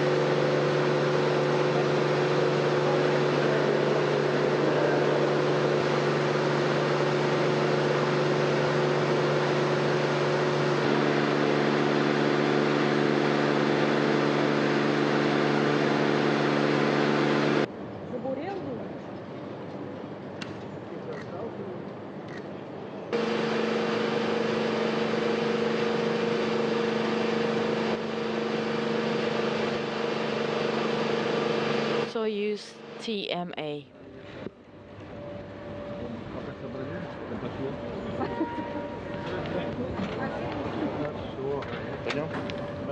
Looks good.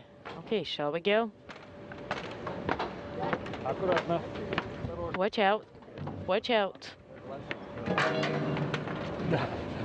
Лучше ничего, чем упс. Oh, this one's got no tie. Oh, yes, it does.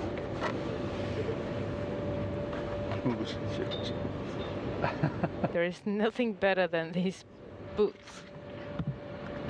Хватит. Хорошо.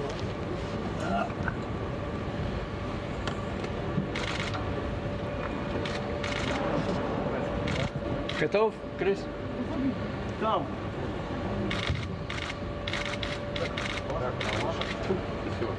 All right, coming in.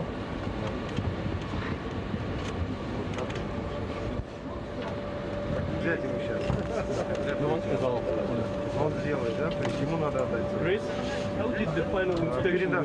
Тогда доктору Excellent. Feels like home. Feels very familiar. It's like a place I've spent a lot of time, but suddenly it's real. You know, there's like this little smile bouncing around inside of me that's ready to about burst out. It's almost time.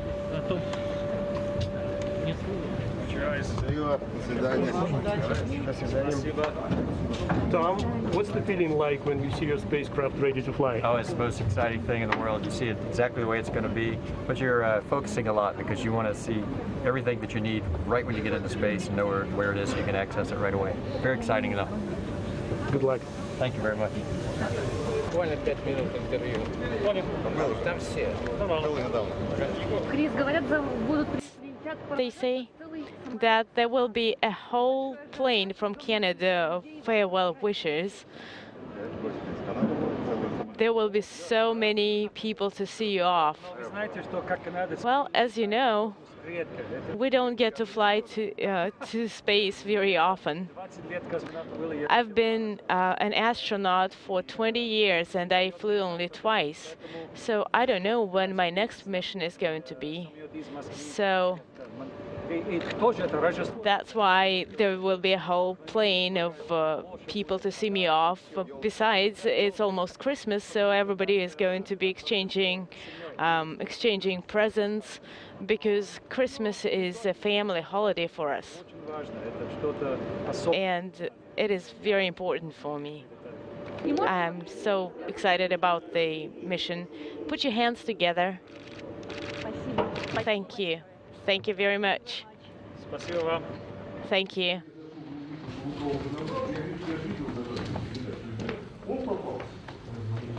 Хотя я говорю, что я иду, Здесь нет. там и вот анализ. Как вчера? Мы сейчас... Бульвар, Бульвар. По вам не скажешь. Самое интересное, что по вам не скажешь, что вы ящик. В одно вливается, в другое вливается.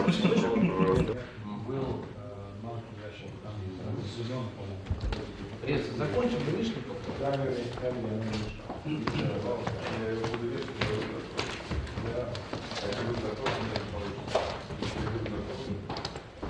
Слава, руку, Слава. Давай, наступай. О! Кто у нас самый умный? Оказывается, доктор. Так будет прикольно.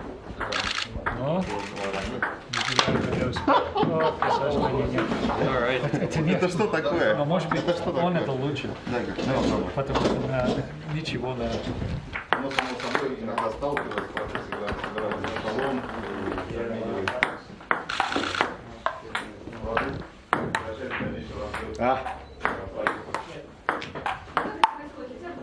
Может быть, посмотрим.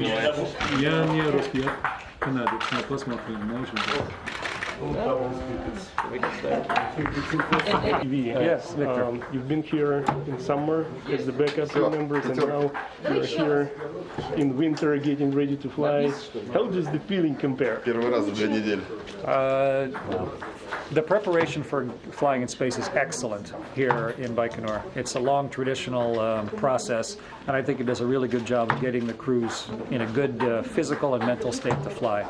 So I think they do an excellent job of preparing us for spaceflight here in the Baikonur Cosmodrome and in the quarantine facility for physically and mentally.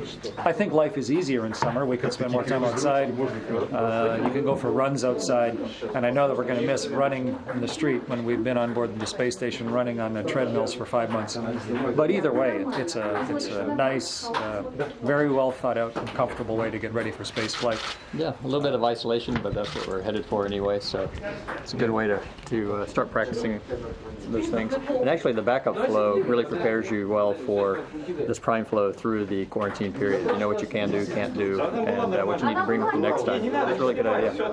And it's the as a backup flow, it's very important because you're able to kind of see what you need when you come through for the prime flow. The isolation is good in a lot of ways. Get things done, finish up your administrative work for home, and a good way to prepare for an isolated place where we're going to be going to as well. Yeah. So. Your turn. My turn? Yeah. Is that right? Did you do something? No, I'm waiting. Потом доиграть. Идем дальше. Хорошо. Boink. Not the GoPro on your head. Yeah, beautiful. Whoa. No hands.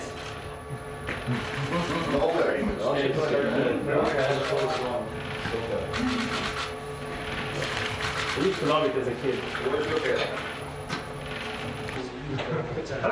Let's do it. В горизонте целом не интересует. This camera is portable. Как ощущения? Привык. Это Oh yeah. Now say so. По-русски. We're here in part of the training center in quarantine. Roman Romanenko, who's the commander of the Soyuz, is right now finishing up some orthostatic training, that is getting his blood vessels and his cardiovascular system ready for blood going up into his head, which happens to all of us when we get to zero gravity. So we're just kind of getting the body ready for that.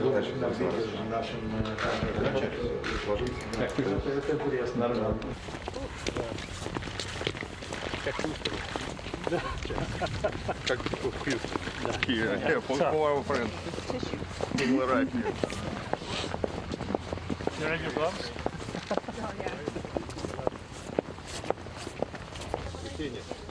Давай сфотографируемся здесь. Да. А вы за ракеты не хотите? Не, а потом возле ракеты. Ты забьешь. Не, ты забьешь.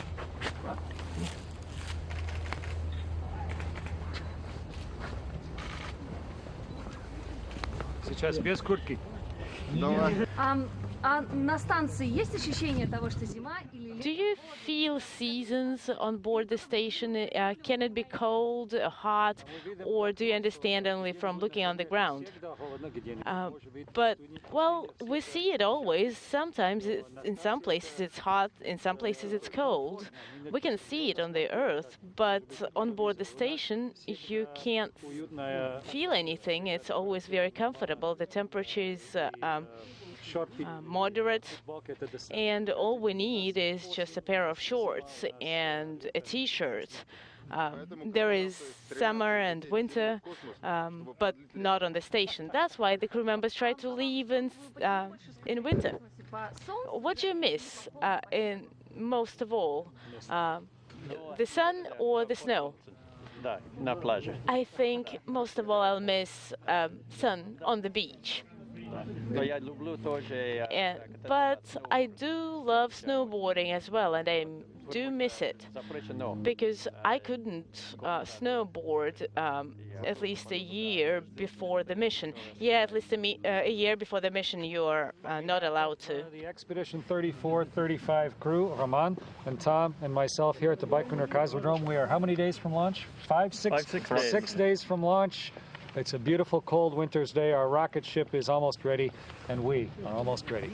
And here we are in the column of the trees where Gagarin planted the first tree, and every generation of astronauts or cosmonauts since then has planted a tree. It's a wonderful tradition to come out here and go for a walk. Great historic place. And happy Merry Christmas. And Happy New Year. Happy New Year.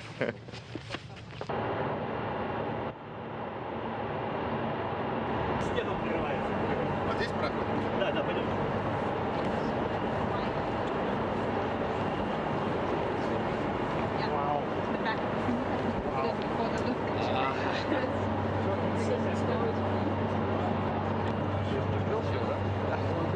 Плотнее, плотнее.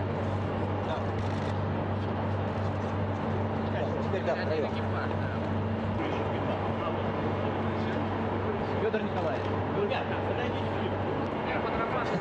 Come in the picture.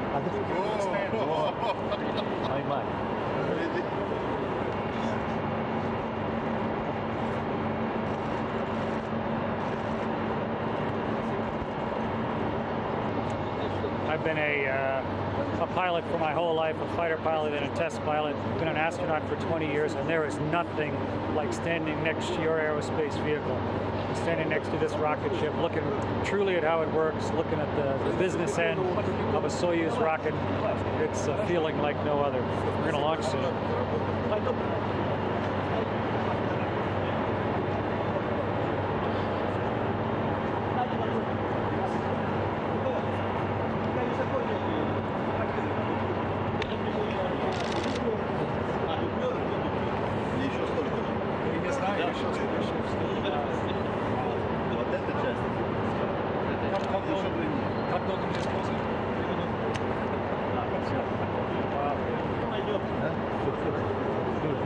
Не все, надо было, чтобы я еще. Кто заходит, нас раздели. Здравствуйте, исторической части второго этажа. Да, а здесь сюда мы придем. Снять можно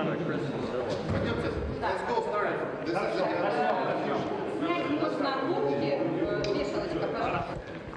Так, ну мы рады вас приветствовать в нашем музее. Такая торжественная наша встреча. Мы вас We would like to greet you here in our museum, and we would like to show it to you.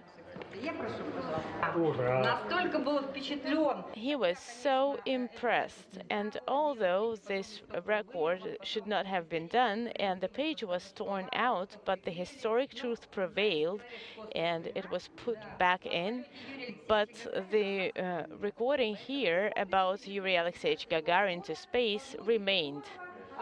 And Дорожного батальона от полета упала, и этот экспонат уникальный принесли к нам в музей. Поэтому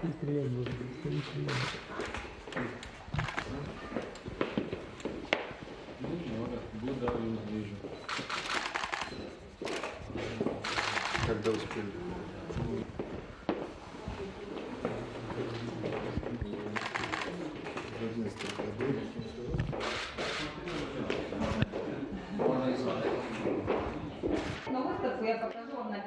Okay, let's look at some other items. There you see a very unique item, the penguin suit that was given to us by Mr. Vinogradov.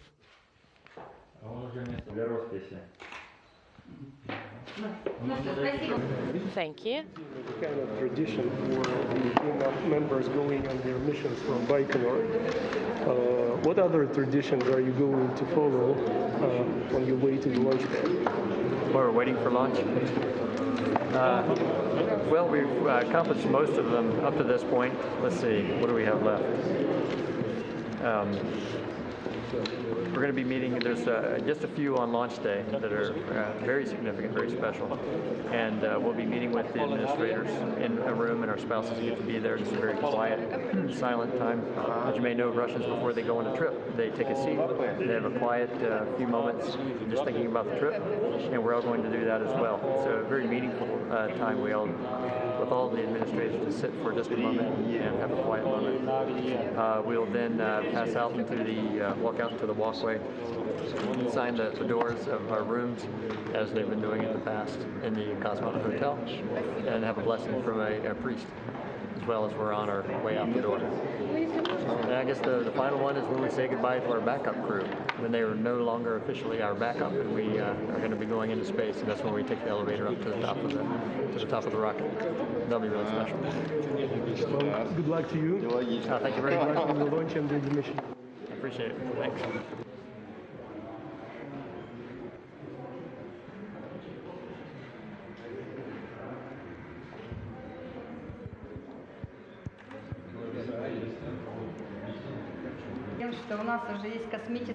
We have a whole dynasties of space explorers. I would like to wish you good luck, and I am sure you know that even if you are in orbit, we can see you. Please don't think that you're alone. We are always close, and I would like to present you our traditional presents. Thank you. Thank you. Thank you. And the backup crew. And of course, you know that. Of course, here you are. Just on the same day, on the 29th of August, Roman has his birthday on the 9th, and the other crew members on the 29th.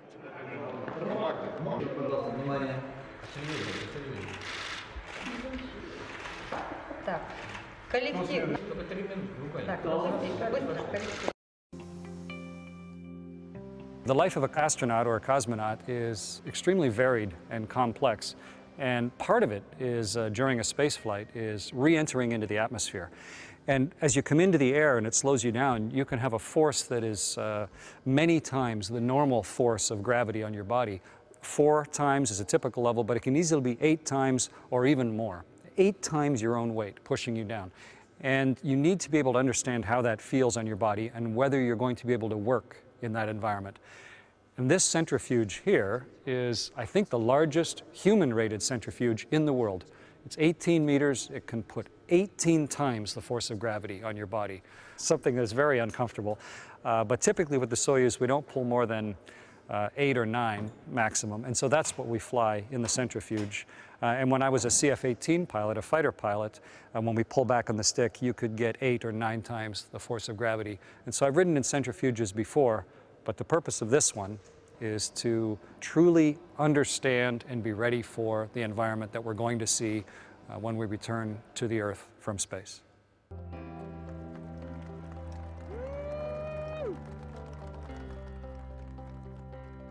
An astronaut's life is one of preparation and simulation and training and support on the ground and anticipation and visualization, and very, very seldom, almost never, is an astronaut's life about flying in space. Part of what you're going through mentally is the necessity to convince yourself that it's real. You're sitting on your back in something that looks just like your simulator, but today is the day that you're actually going to space. And so the engines on the Soyuz start lighting half a minute before it's generated enough thrust to leave the pad. So it's interesting to be sitting in a rocket ship and have the engines running and not going anywhere. And that'll go on for almost, well, over 20 seconds. So these engines will be pouring tremendous power. The vehicle will be shaking. We'll see the flames coming out of it, but it won't be going anywhere. Just be sitting there patiently. And once all the technicians and all the automatic systems have determined that, yep, everything's healthy, then all the rocket engines will light, and this thing will have more thrust than weight, and it will start to leave the Earth. Liftoff. Liftoff of the Soyuz TMA-05M. The physical sensation is one of vibration, so your seat's shaking, the vehicle's shaking. But as you pick up speed, as the vehicle gets lighter and lighter and lighter. The acceleration gets more and more, so you get squished heavier and heavier and heavier. And it actually becomes a little bit hard to breathe, if you can imagine 4 of you sitting on your chest for every single breath that you want to take. And as the vehicle loses its booster rockets, of course there's a big change and a shift in force. When we go from the second stage to the third stage, it's as if someone was pushing you crazy in the back and then grabbed you and pulled you back and then slammed you forward again. So there's this big wham, wham like that as you go through staging and get accelerated forward, and you're watching the clock tick, and as soon as you hit 8 minutes and 45 seconds, bang, engine shut off and you're weightless. And it's just an amazing sequence that took you from sitting there hyper aware of what life is about to give you to just under 9 minutes later being weightless in orbit. It's quite a ride. With their launch from Kazakhstan to the International Space Station fast approaching, Expedition 3435 Soyuz Commander Roman Romanenko, Flight Engineer Tom Marshburn of NASA, and Flight Engineer Chris Hadfield of the Canadian Space Agency continue to train and finalize plans for the December 19th flight. They've participated in a variety of activities at the Baikonur Cosmodrome, including suit checks and verification of their spacecraft systems. They'll join the Expedition 34 crew members already on station, Commander Kevin Ford of NASA, and Russian flight engineers Oleg Novitsky and Evgeny Turelkin. Inside the operations and checkout facility at the Kennedy Space Center, engineers and technicians are making steady progress preparing the new Orion spacecraft for its first orbital test flight in 2014. They are wiring the thousands of sensors that'll monitor the crew module's performance and have installed the first of the service module's 49 composite panels. Both sections of the vehicle should be complete and ready to mate this summer. Using NASA's Hubble Space Telescope, astronomers have seen further back in time than ever before. An ambitious Hubble survey of a patch of sky known as the Ultra Deep Field, or UDF, uncovered a previously unseen population of 7 primitive galaxies that formed more than 13 billion years ago, when the universe was less than 3% of its present age. The deepest images to date from Hubble yield the first statistically robust sample of galaxies that tells how abundant they were close to the era when galaxies first formed. Scientists with NASA's Cassini mission have spotted what appears to be a miniature extraterrestrial likeness of Earth's Nile River, a river valley on Saturn's moon Titan that stretches more than 200 miles from its headwaters to a large sea. It's the first time images have revealed a river system this vast and in such high resolution anywhere other than Earth. The mission of NASA's moon-orbiting Grail probes comes to an end with the twin spacecraft deorbiting to the lunar surface. The probes, Ebb and Flow, have generated a map of the moon's gravity field said to be the highest resolution of any celestial body. The map and other Grail data are enlightening scientists about the moon's internal structure and composition, and how Earth and other rocky planets in the solar system formed and evolved. Meanwhile, NASA's Fast Affordable Science and Technology Satellite, or FASTSat mission, has concluded 2 years of successfully orbiting Earth with a suite of 6 technology and atmospheric experiments. Built from off-the-shelf commercial hardware and weighing less than 400 pounds, FastSat was the least expensive science and technology flight mission ever. NASA's Stratospheric Observatory for Infrared Astronomy, or SOFIA, recently underwent major upgrades to its telescope control and avionics systems that will significantly improve their efficiency and operability. The new hardware and software upgrades fully integrate the telescope with the observatory's command and control system, enhancing its pointing and tracking capabilities. The avionics upgrade allows the SOFIA aircraft to be in compliance with current airspace regulations throughout the world. The Marshall Space Flight Center spread a little holiday cheer at its annual rocket lighting ceremony.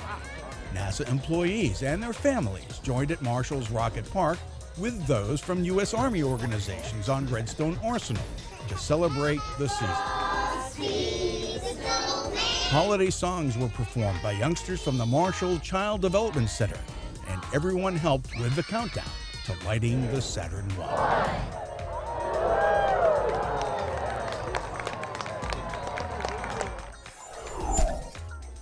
Goddard Space Flight Center got into the holiday spirit with Operation Give Thanks 2012, a volunteer effort to show appreciation to U.S. military personnel serving overseas.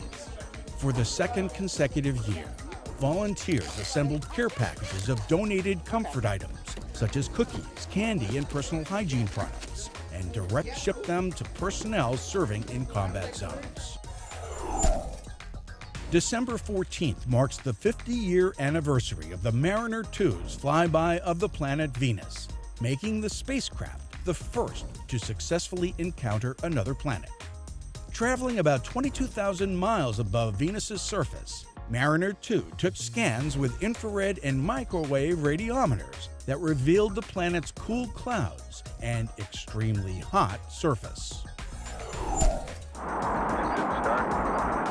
And 47 years ago, on December 15, 1965, the Gemini 6A capsule completed the first manned rendezvous with another spacecraft, its sister, Gemini 7. The two spacecraft came within a foot, close enough that if they'd been so equipped, they could have docked with each other. On board Gemini 6A was Commander Wally Schirra and pilot Tom Stafford. Frank Borman served as Gemini 7 commander, and Jim Lovell as its pilot. Papst Benedikt XVI. Hat heute die Weihnachtszeit eingeläutet. Auf dem Petersplatz im Vatikan wurden die Lichter eines 24 Meter hohen Weihnachtsbaumes entzündet. In einer Friedensbotschaft rief das Oberhaupt der katholischen Kirche Politiker dazu auf, ihre Entscheidungen auf ethische und moralische Fundamente zu gründen. Was ist der Mensch? Einzigartig? Die Krone der Schöpfung? Gottes Ebenbild? So lernen wir es aus dem Alten Testament, doch unser Selbstbild könnte bald erschüttert werden. Denn im All könnte es nur so vor Leben wimmeln. 200 Milliarden Galaxien, jede davon ausgestattet mit 100 Milliarden Sternen. Wäre doch gelacht, wenn da nicht ein ordentlicher Planet dabei wäre, auf dem es sich leben lässt. Doch Leben stellt exklusive Ansprüche. Lisa Kaltenegger vom Max-Planck-Institut für Astronomie in Heidelberg weiß, was einen Planeten zum Wohnsitz machen kann. Der Planet soll nicht so weit von der Sonne weg sein und nicht zu nahe, damit es gerade warm genug ist auf der Oberfläche, dass flüssiges Wasser dort sein kann, was wir als Grundlage für Leben brauchen. Und natürlich auch nicht zu massiv, sonst wird er wie Jupiter und fängt einfach alles Gas ein. Und nicht zu wenig massiv, weil dann verliert er die Atmosphäre, kann sie nicht halten, wie zum Beispiel beim Mond. Trotzdem, Forscher vermuten mehr als 500 Millionen bewohnbare Planeten allein in der Milchstraße. Die Entdeckung ferner Zivilisationen wäre für uns Menschen ein Schock. Auch unsere christlichen Vorstellungen wären davon berührt. Denn wenn der Mensch nach Gottes Ebenbild geschaffen ist, sollten es auch die Aliens sein, oder etwa nicht? Das mit dem Ebenbild ist so eine Sache, sagt Christian Weidemann, Religionsphilosoph aus Bochum. Denn mit dem Aussehen hat das wenig zu tun. Gottes Ebenbildlichkeit bedeutet natürlich nicht, dass Gott zwei Arme hat oder einen Verdauungsapparat, sondern darunter ist zu verstehen, dass der Mensch mit bestimmten Gaben ausgestattet ist, Vernunft, Moral, freier Wille. Und falls außerirdische Wesen ähnliche Eigenschaften hätten, dann müsste man ihnen auch Gottes Ebenbildlichkeit zusprechen. Naja, von zivilisierten Außerirdischen könnte man das auch erwarten. Doch ein Problem entsteht an ganz anderer Stelle. Jesus Christus, der Sohn Gottes, ist Mensch geworden und hat die Menschen erlöst, indem er sich am Kreuz geopfert hat. Nach christlicher Erlösungslehre ist Jesus für uns gestorben. Die Frage ist nun, was ist mit den Außerirdischen? Ist Jesus auch für die gestorben? Falls das so wäre, dann würden wir wieder beim alten geozentrischen Bild landen, mit all den Problemen, die dieses Bild hat. Denn warum sollte Jesus ausgerechnet auf der Erde für das gesamte riesige Universum gestorben sein? Tja, gute Frage. Indes sind die Astronomen drauf und dran, potenzielle Heimstätten für Aliens aufzutun. Sie suchen nach konkreten Hinweisen auf fernen Planeten. Wir suchen nach Wasser, Sauerstoff mit reduzierendem Gas, wie zum Beispiel Methan, weil in Kombination, sagt es Ihnen, dass Sauerstoff von Biologie, also so viel Sauerstoff von Biologie erzeugt wird. Und Wasser braucht man für Leben. Das heißt, das sind die Spuren, nach denen wir suchen. Spuren, die das Licht aus dem All verrät. Denn jedes Molekül in der Atmosphäre eines Planeten beeinflusst das Licht, das wir auf der Erde empfangen. Durch eine Analyse kann man herausfinden, welche chemischen Verbindungen auf dem Planeten vorkommen. Wir modellieren Atmosphären von potenziellen zweiten Erden und wie Sie hier sehen, sieht man da Spuren, die auf Leben hinweisen können. Und hier sieht man Sauerstoff, Methan und Wasser, die Spuren von Leben auf unserer Erde und vielleicht auf der nächsten. So erstellen die Heidelberger Forscher einen umfangreichen Katalog an Modellatmosphären und Modellspektren, die dann als Vergleich mit denen echter Planeten dienen. Wenn man sein Spektrum auf einem anderen Planeten finden, das dem der Erde ähnelt, dann haben wir keine andere Erklärung, als dass es dort auch, wie auf der Erde, Leben gibt. Seit das Weltraumteleskop Kepler nach fernen Planeten sucht, hagelt es geradezu Neuentdeckungen. Über 800 Exemplare kennt man bereits. Im Jahr 2018 soll es mit dem neuen James-Webb-Teleskop möglich werden, die Atmosphären ganz ferner Planeten zu analysieren und mit den Modellen zu vergleichen. Der Nachweis von Leben im Universum rückt näher. Astrobiologen glauben, dass es Millionen von Zivilisationen im All gibt. Sollte Jesus tatsächlich jede davon besucht haben? Andere Religionen tun sich hier etwas leichter. Im jüdischen Glauben etwa wird die Menschheit nicht durch den Menschen Jesus erlöst, sondern durch einen von Gott gesandten Messias, der erst noch kommen wird. Eine Erlöserrolle, die in anderen Zivilisationen durchaus andere übernehmen können. Ähnlich der Islam. Zwar wendet sich Allah im Koran nur an den Menschen und nicht an Aliens. Das könnte jedoch aus dem geozentrischen Charakter der Religion zu erklären sein. Die wichtigste Rolle auf Erden spielt im Islam der Prophet Mohammed. Auch seine Rolle könnte in fernen Zivilisationen durch andere Botschafter Gottes ausgefüllt sein. Im Christentum, und das ist eine Besonderheit gegenüber den anderen monotheistischen Religionen, ist es Gottes Sohn selbst, der zum Menschen wird und uns so die Erlösung bringt. Ja, das ist in der Tat ein zentraler Glaubenskern des Christentums, an dem wir aber kaum unverändert festhalten könnten, falls unzählige außerirdische Zivilisationen im Universum entdeckt würden. Wenn wir unterstellen, dass Jesus, der ja auch eine endliche Natur hat, nicht überall gleichzeitig sein kann, dann stellt sich natürlich die Frage, warum er ausgerechnet bei uns gestorben ist und für unsere Sünden gestorben ist, wenn sich andere Zivilisationen mit bloßen Propheten, Gesandten, Engeln begnügensten.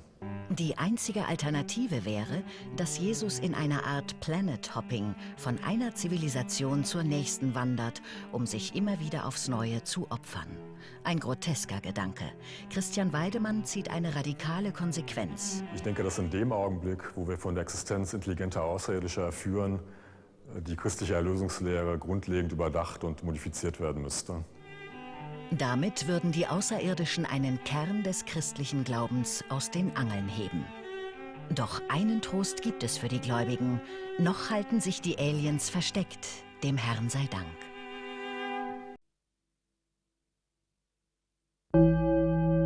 Hier ist das erste deutsche Fernsehen mit den Tagesthemen.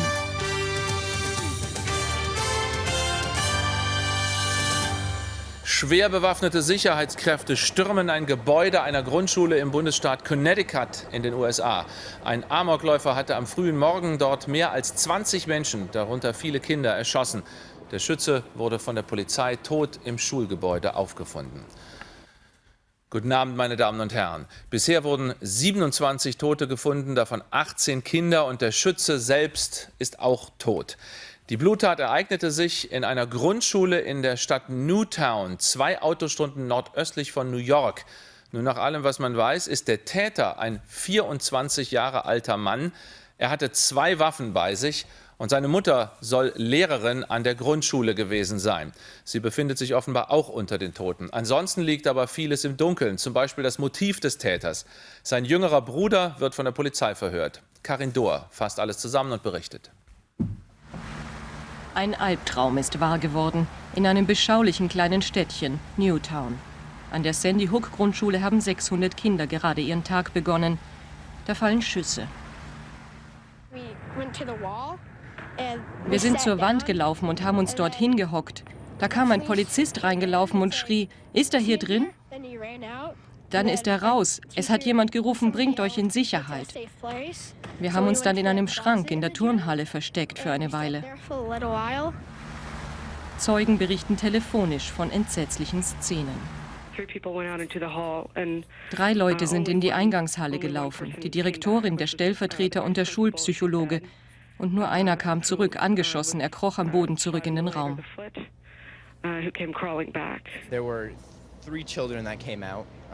Ich habe 3 Kinder gesehen, die rauskamen. Eines hatte überall Blut im Gesicht.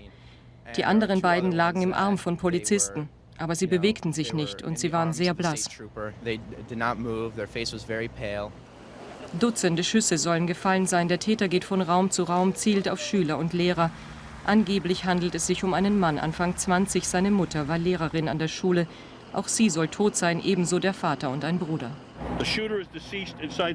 Ein Schütze ist tot, er ist noch im Gebäude. Wir sind jetzt mit vielen Einsatzkräften dabei, mehr über den Mann zu erfahren. Es gibt Durchsuchungen an mehreren Orten, hier in Connecticut und außerhalb. Während Verletzte aus der abgeriegelten Schule geborgen werden, warten hunderte Eltern auf Nachricht von ihren Kindern. Die Überlebenden werden in eine benachbarte Feuerwache gebracht. Panik, Hysterie, für manche aber die unfassbare Wahrheit. Da standen all diese Eltern, 20 etwa, und warteten darauf, dass ihre Kinder da rauskommen. Sie dachten, sie leben noch. Und dann wurden sie informiert, dass sie tot sind. Es ist so schrecklich. Sie haben mich an meiner Arbeit angerufen. Ich kann nicht glauben, dass das passiert ist. In unserer Kleinstadt, an einer Grundschule. Die Tat stürzt Familien in entsetzliche Trauer. Und ein ganzes Land muss sich jetzt damit auseinandersetzen, dass solche Schießereien in den USA immer wieder passieren. Und diese Schießereien passieren sogar mit einer fast schon unheimlichen Regelmäßigkeit. Gerade solche Amokläufe. Es begann mit dem Massaker in Columbine in Colorado 1999. Dort war ich selbst, um darüber zu berichten, und weiß noch, wie furchtbar es für alle Beteiligten und alle Angehörigen war. 2005 richtete dann ein Jugendlicher in der Schule eines Indianerreservats ein Blutbad an. 2006 eine Schule der Amish People. 2007 eine Hochschule. Und so könnte man diese Reihe fortsetzen bis zu dem heutigen traurigen Tag, an dem zum ersten Mal in den USA eine Grundschule Ort eines solchen Verbrechens wurde. Grundschulen gehen in den USA von der 1. bis zur 8. Klasse. Nun, bei solchen Tagen ist Amerika schockiert, aber es wird dann auch immer das in der Verfassung garantierte Recht auf freien Waffenbesitz zumindest für eine kurze Zeit in Frage gestellt. Stefan Niemann berichtet. Waffen aller Art, nirgendwo sind sie leichter legal zu kaufen als hier in Amerika. Die Gesetze in vielen Bundesstaaten lax, die Kontrollen nahezu lächerlich. Die mächtige US-Waffenlobby sorgt seit Jahrzehnten dafür, dass dies so bleibt, trotz der langen und blutigen Spur von Amokläufern und Todesschützen. Erst am 20. Juli hatte ein bis an die Zähne bewaffneter junger Mann in einem Kino in Colorado 12 Menschen erschossen und 58 verwundet mit einem Sturmgewehr, einer Pistole und einer halbautomatischen Waffe. Seitdem schwelt der Streit um Amerikas Waffengesetze. Nach der heutigen Bluttat in Connecticut hat sich vor wenigen Minuten US-Präsident Obama eingeschaltet, sichtlich aufgewühlt. As a country, we have been through this too many times. Unsere Nation hat so etwas zu häufig durchmachen müssen, ob in dieser Grundschule in Newtown, einer Einkaufspassage in Oregon, einem Tempel in Wisconsin, einem Kino in Aurora oder an einer Straßenecke in Chicago. Das sind alles unsere Wohnviertel, das sind unsere Kinder. Wir müssen jetzt wirklich etwas tun, um solche Tragödien künftig zu verhindern, unabhängig von politischen Standpunkten. Columbine, Virginia Tech, Aurora, die Namen der Tatorte, sie stehen auch für Amerikas chronisches Unvermögen, sein offensichtliches Waffenproblem in den Griff zu kriegen. Die immer verzweifelteren Forderungen, den Waffenwahnsinn endlich zu beenden, sind bislang noch immer ohne Folgen geblieben, bis heute. Ja, Stefan Niemann, in Washington heißt das, dass auch nach dieser Tragödie es wohl keine Änderungen der Waffengesetze geben wird. Das könnte so sein. Zunächst mal, das Foto hinter mir ist nicht mehr aktuell, seit wenigen Minuten. Die Flaggen mal wieder auf Halbmast, schon wieder, sage ich. Ich bin jetzt nicht mal ein halbes Jahr hier in Amerika und es ist schon der 4. Amoklauf, über den wir von hier berichten. Das zeigt, dass es immer wieder dieselben Rituale sind und dass sich da nicht viel bewegt. Barack Obama, wir haben ihn ja eben erlebt bei dieser Pressekonferenz, ist sichtlich aufgewühlt. Er ist ja selbst Familienvater, er war den Tränen nahe, als er sein Beileid bekundet hat. Der ist sicherlich wild entschlossen, die Waffengesetze zu verschärfen. Aber die Frage ist, ob er sich durchsetzen kann gegen die Konservativen und gegen diese unglaublich mächtige Waffenlobby in diesem Land. Also Stefan Niemann, jeder Korrespondent bekommt diese Frage gestellt, aber man muss sie aus deutscher Sicht bei solchen Ereignissen einfach immer wieder stellen. Warum sind die Amerikaner eigentlich so schießwütig? Ja, das hat viele Gründe und es sind auch nicht alles durchgeknallte, verrückte und unsympathische Menschen, die man da trifft auf den Waffenbörsen, auf den Schießständen und in den Waffengeschäften. Das habe ich auch lernen müssen hier in den letzten Monaten und nach den letzten Amokläufen. Viele, die schießen, berufen sich auf die Tradition, das sind uramerikanische Wurzeln. Jagen und Schießen gehört einfach zur Geschichte dieses Landes und der legale Schusswaffenbesitz gehört zum Gründungsmythos dieser Nation und das verteidigen viele und sie fühlen sich einfach nicht sicher ohne Waffe. Es gibt ja auch dann absurde Argumentationen oft von der Waffenlobby, die sagen, nicht Waffen töten Menschen, sondern Menschen töten Menschen. Man würde ja auch nicht Autos abschaffen, nur weil Leute bei Unfällen zu Schaden kommen. Die beharren also darauf, egal wie viele Menschen hier ums Leben kommen. Und im Gegenteil, oft argumentieren sie dann auch, Mensch, wenn doch mehr Leute mit Waffen in diesem Kino, in dieser Einkaufspassage oder eben in dieser Schule gewesen wären, dann hätte man den Täter viel schneller töten können und Menschen retten können. Also die Diskussion ist hier sehr leidenschaftlich auf beiden Seiten, aber sie drehen sich im Kreis und deswegen bin ich skeptisch, ob die Waffengesetze nach dieser Tat nun wirklich verschärft werden. Danke, Stefan Niemann, für die Schilderung dieser Hintergründe aus Washington. Und wir sind jetzt telefonisch verbunden mit Thomas Roth in Newtown. Also Thomas Roth, bitte bringen Sie uns auf den neuesten Stand.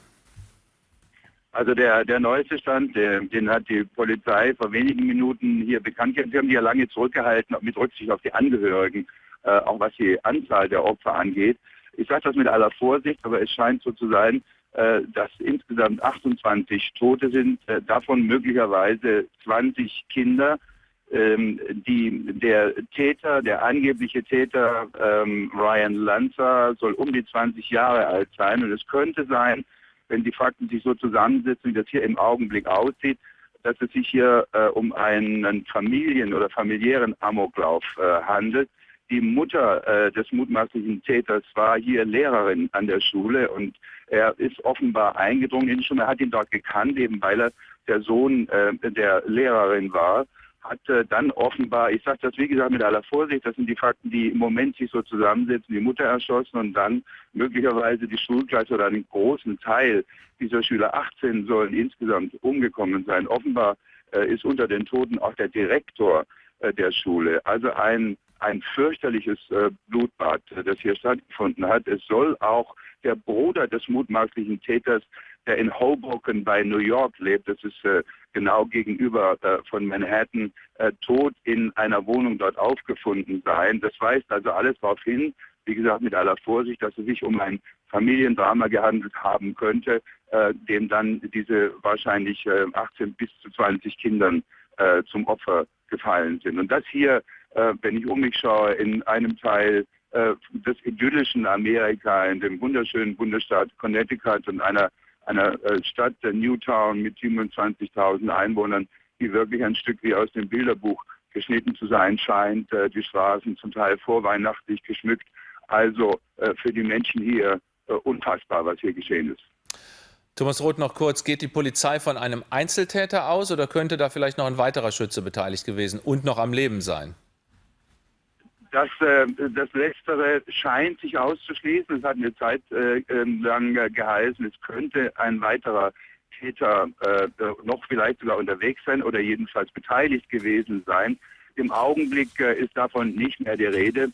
Insofern würde ich nach den Informationen, die ich im Augenblick habe, das eigentlich ausschließen. Es scheint sich auf diesen einen Täter zu konzentrieren, es sei denn, wir lernen in den nächsten Minuten und Stunden noch weiteres dazu. Danke, Thomas Roth in Newtown, für diese Informationen und Sie bleiben dort für uns, auch für die weiteren Nachrichtensendungen hier in der ARD und berichten weiter. This afternoon I spoke with Governor Malloy and FBI Director Mueller. I offered Governor Malloy my condolences on behalf of the nation and made it clear he will have every single resource that he needs to investigate this heinous crime, care for the victims, counsel their families. We've endured too many of these tragedies in the past few years. And each time I learn the news, I react not as a president, but as anybody else would, as a parent. And that was especially true today. I know there's not a parent in America who doesn't feel the same overwhelming grief that I do. The majority of those who died today were children. Beautiful little kids between the ages of 5 and 10 years old.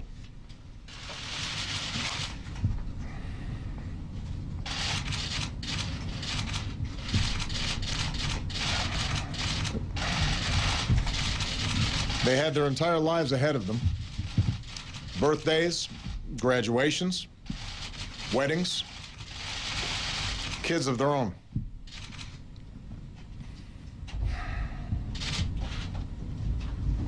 Among the fallen were also teachers, men and women who devoted their lives to helping our children fulfill their dreams.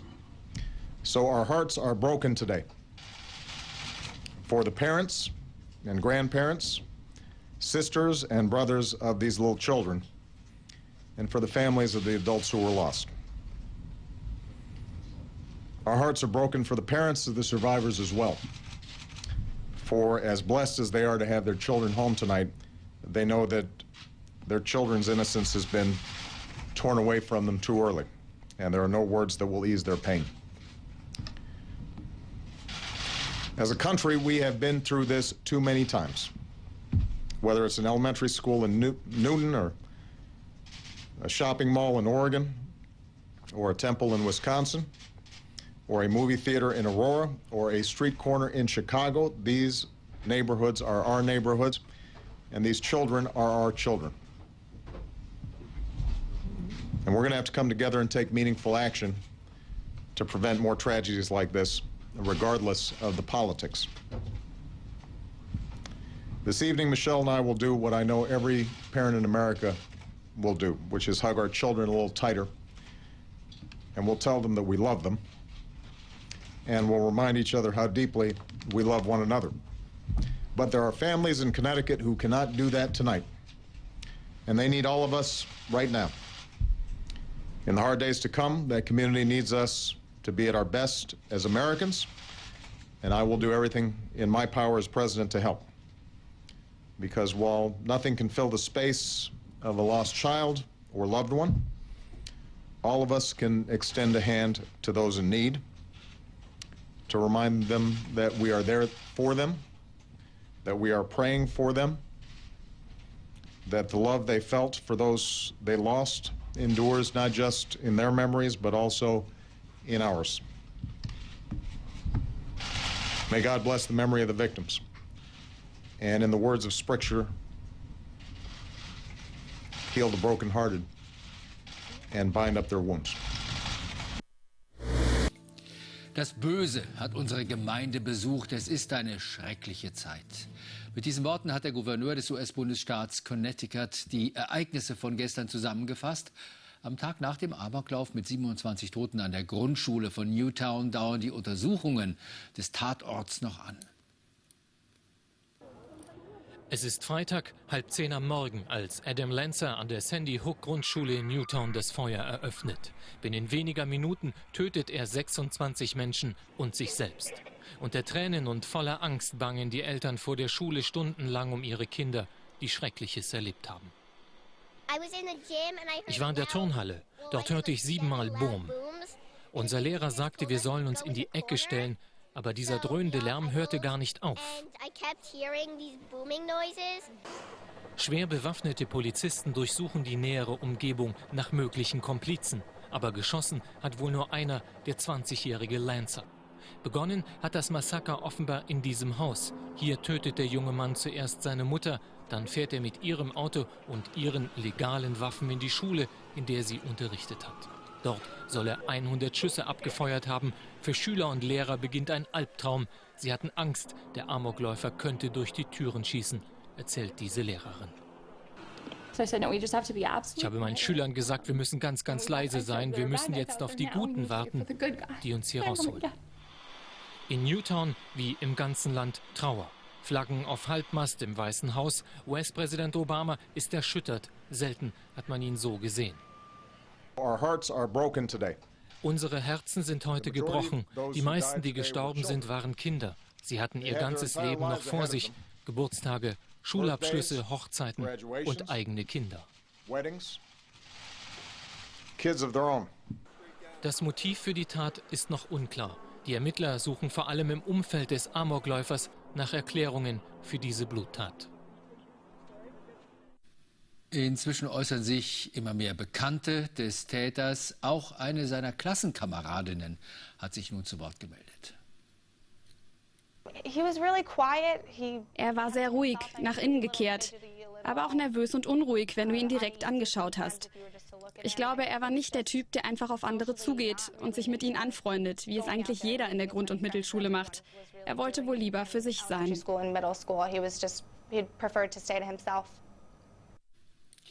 Gut eine Woche vor Weihnachten sind die USA in einer Art Schreckensstarre. Präsident Obama fasste die Gefühle der Nation wahrscheinlich am besten zusammen mit seinem Satz, die Herzen seien gebrochen.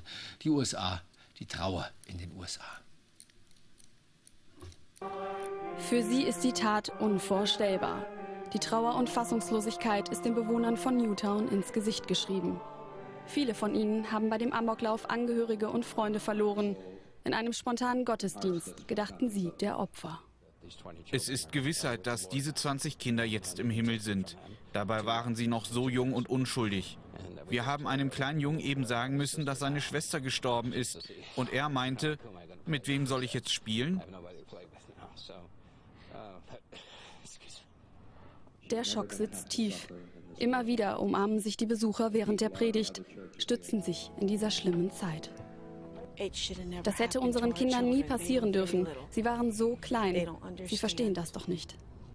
Ella Seaver ist Schülerin an der Sandy Hook Grundschule. Sie hat den Amoklauf überlebt und erinnert sich genau an die schrecklichen Minuten. Wir haben uns an den Schultern angefasst. Dann hat unsere Lehrerin uns an die Hand genommen und rausgeführt. Auch Caitlin Roig kann das Erlebte nicht vergessen. Ich meinte zu ihnen, dass ich sie alle lieb habe und dass alles gut gehen wird. Denn ich dachte, das wird das Letzte sein, was sie jemals hören. Mit Mahnwachen trauern die Menschen jetzt um die Kinder, die das Massaker nicht überlebt haben.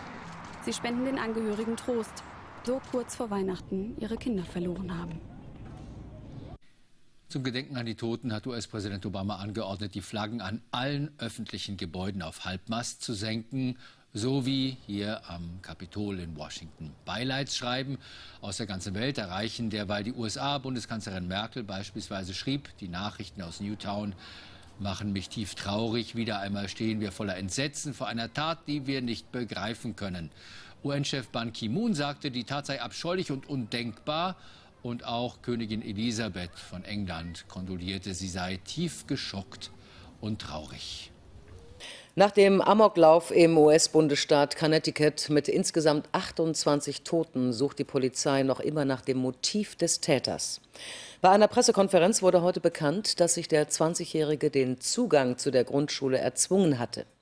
Weltweit löste die Tat Entsetzen aus. Auch Bundespräsident Gauck sprach in einem Kondolenzschreiben an US-Präsident Obama seine Anteilnahme aus. Obama forderte ernsthafte Schritte, um solche Taten zu verhindern. Tatort Sandy Hook Schule am Morgen nach dem Grauen. Die Bilder von der Bluttat haben sich eingebrannt. Heute ringt Amerika um Antworten auf quälende Fragen. Wie konnte eine Grundschule zum Ziel des Amokläufers werden? Warum mussten 20 Kinder und 7 Erwachsene sterben? Welches Motiv hatte der Täter? Unsere Ermittler haben wertvolle Beweise zum Tatverlauf gefunden. Dazu kann ich aber noch nichts sagen.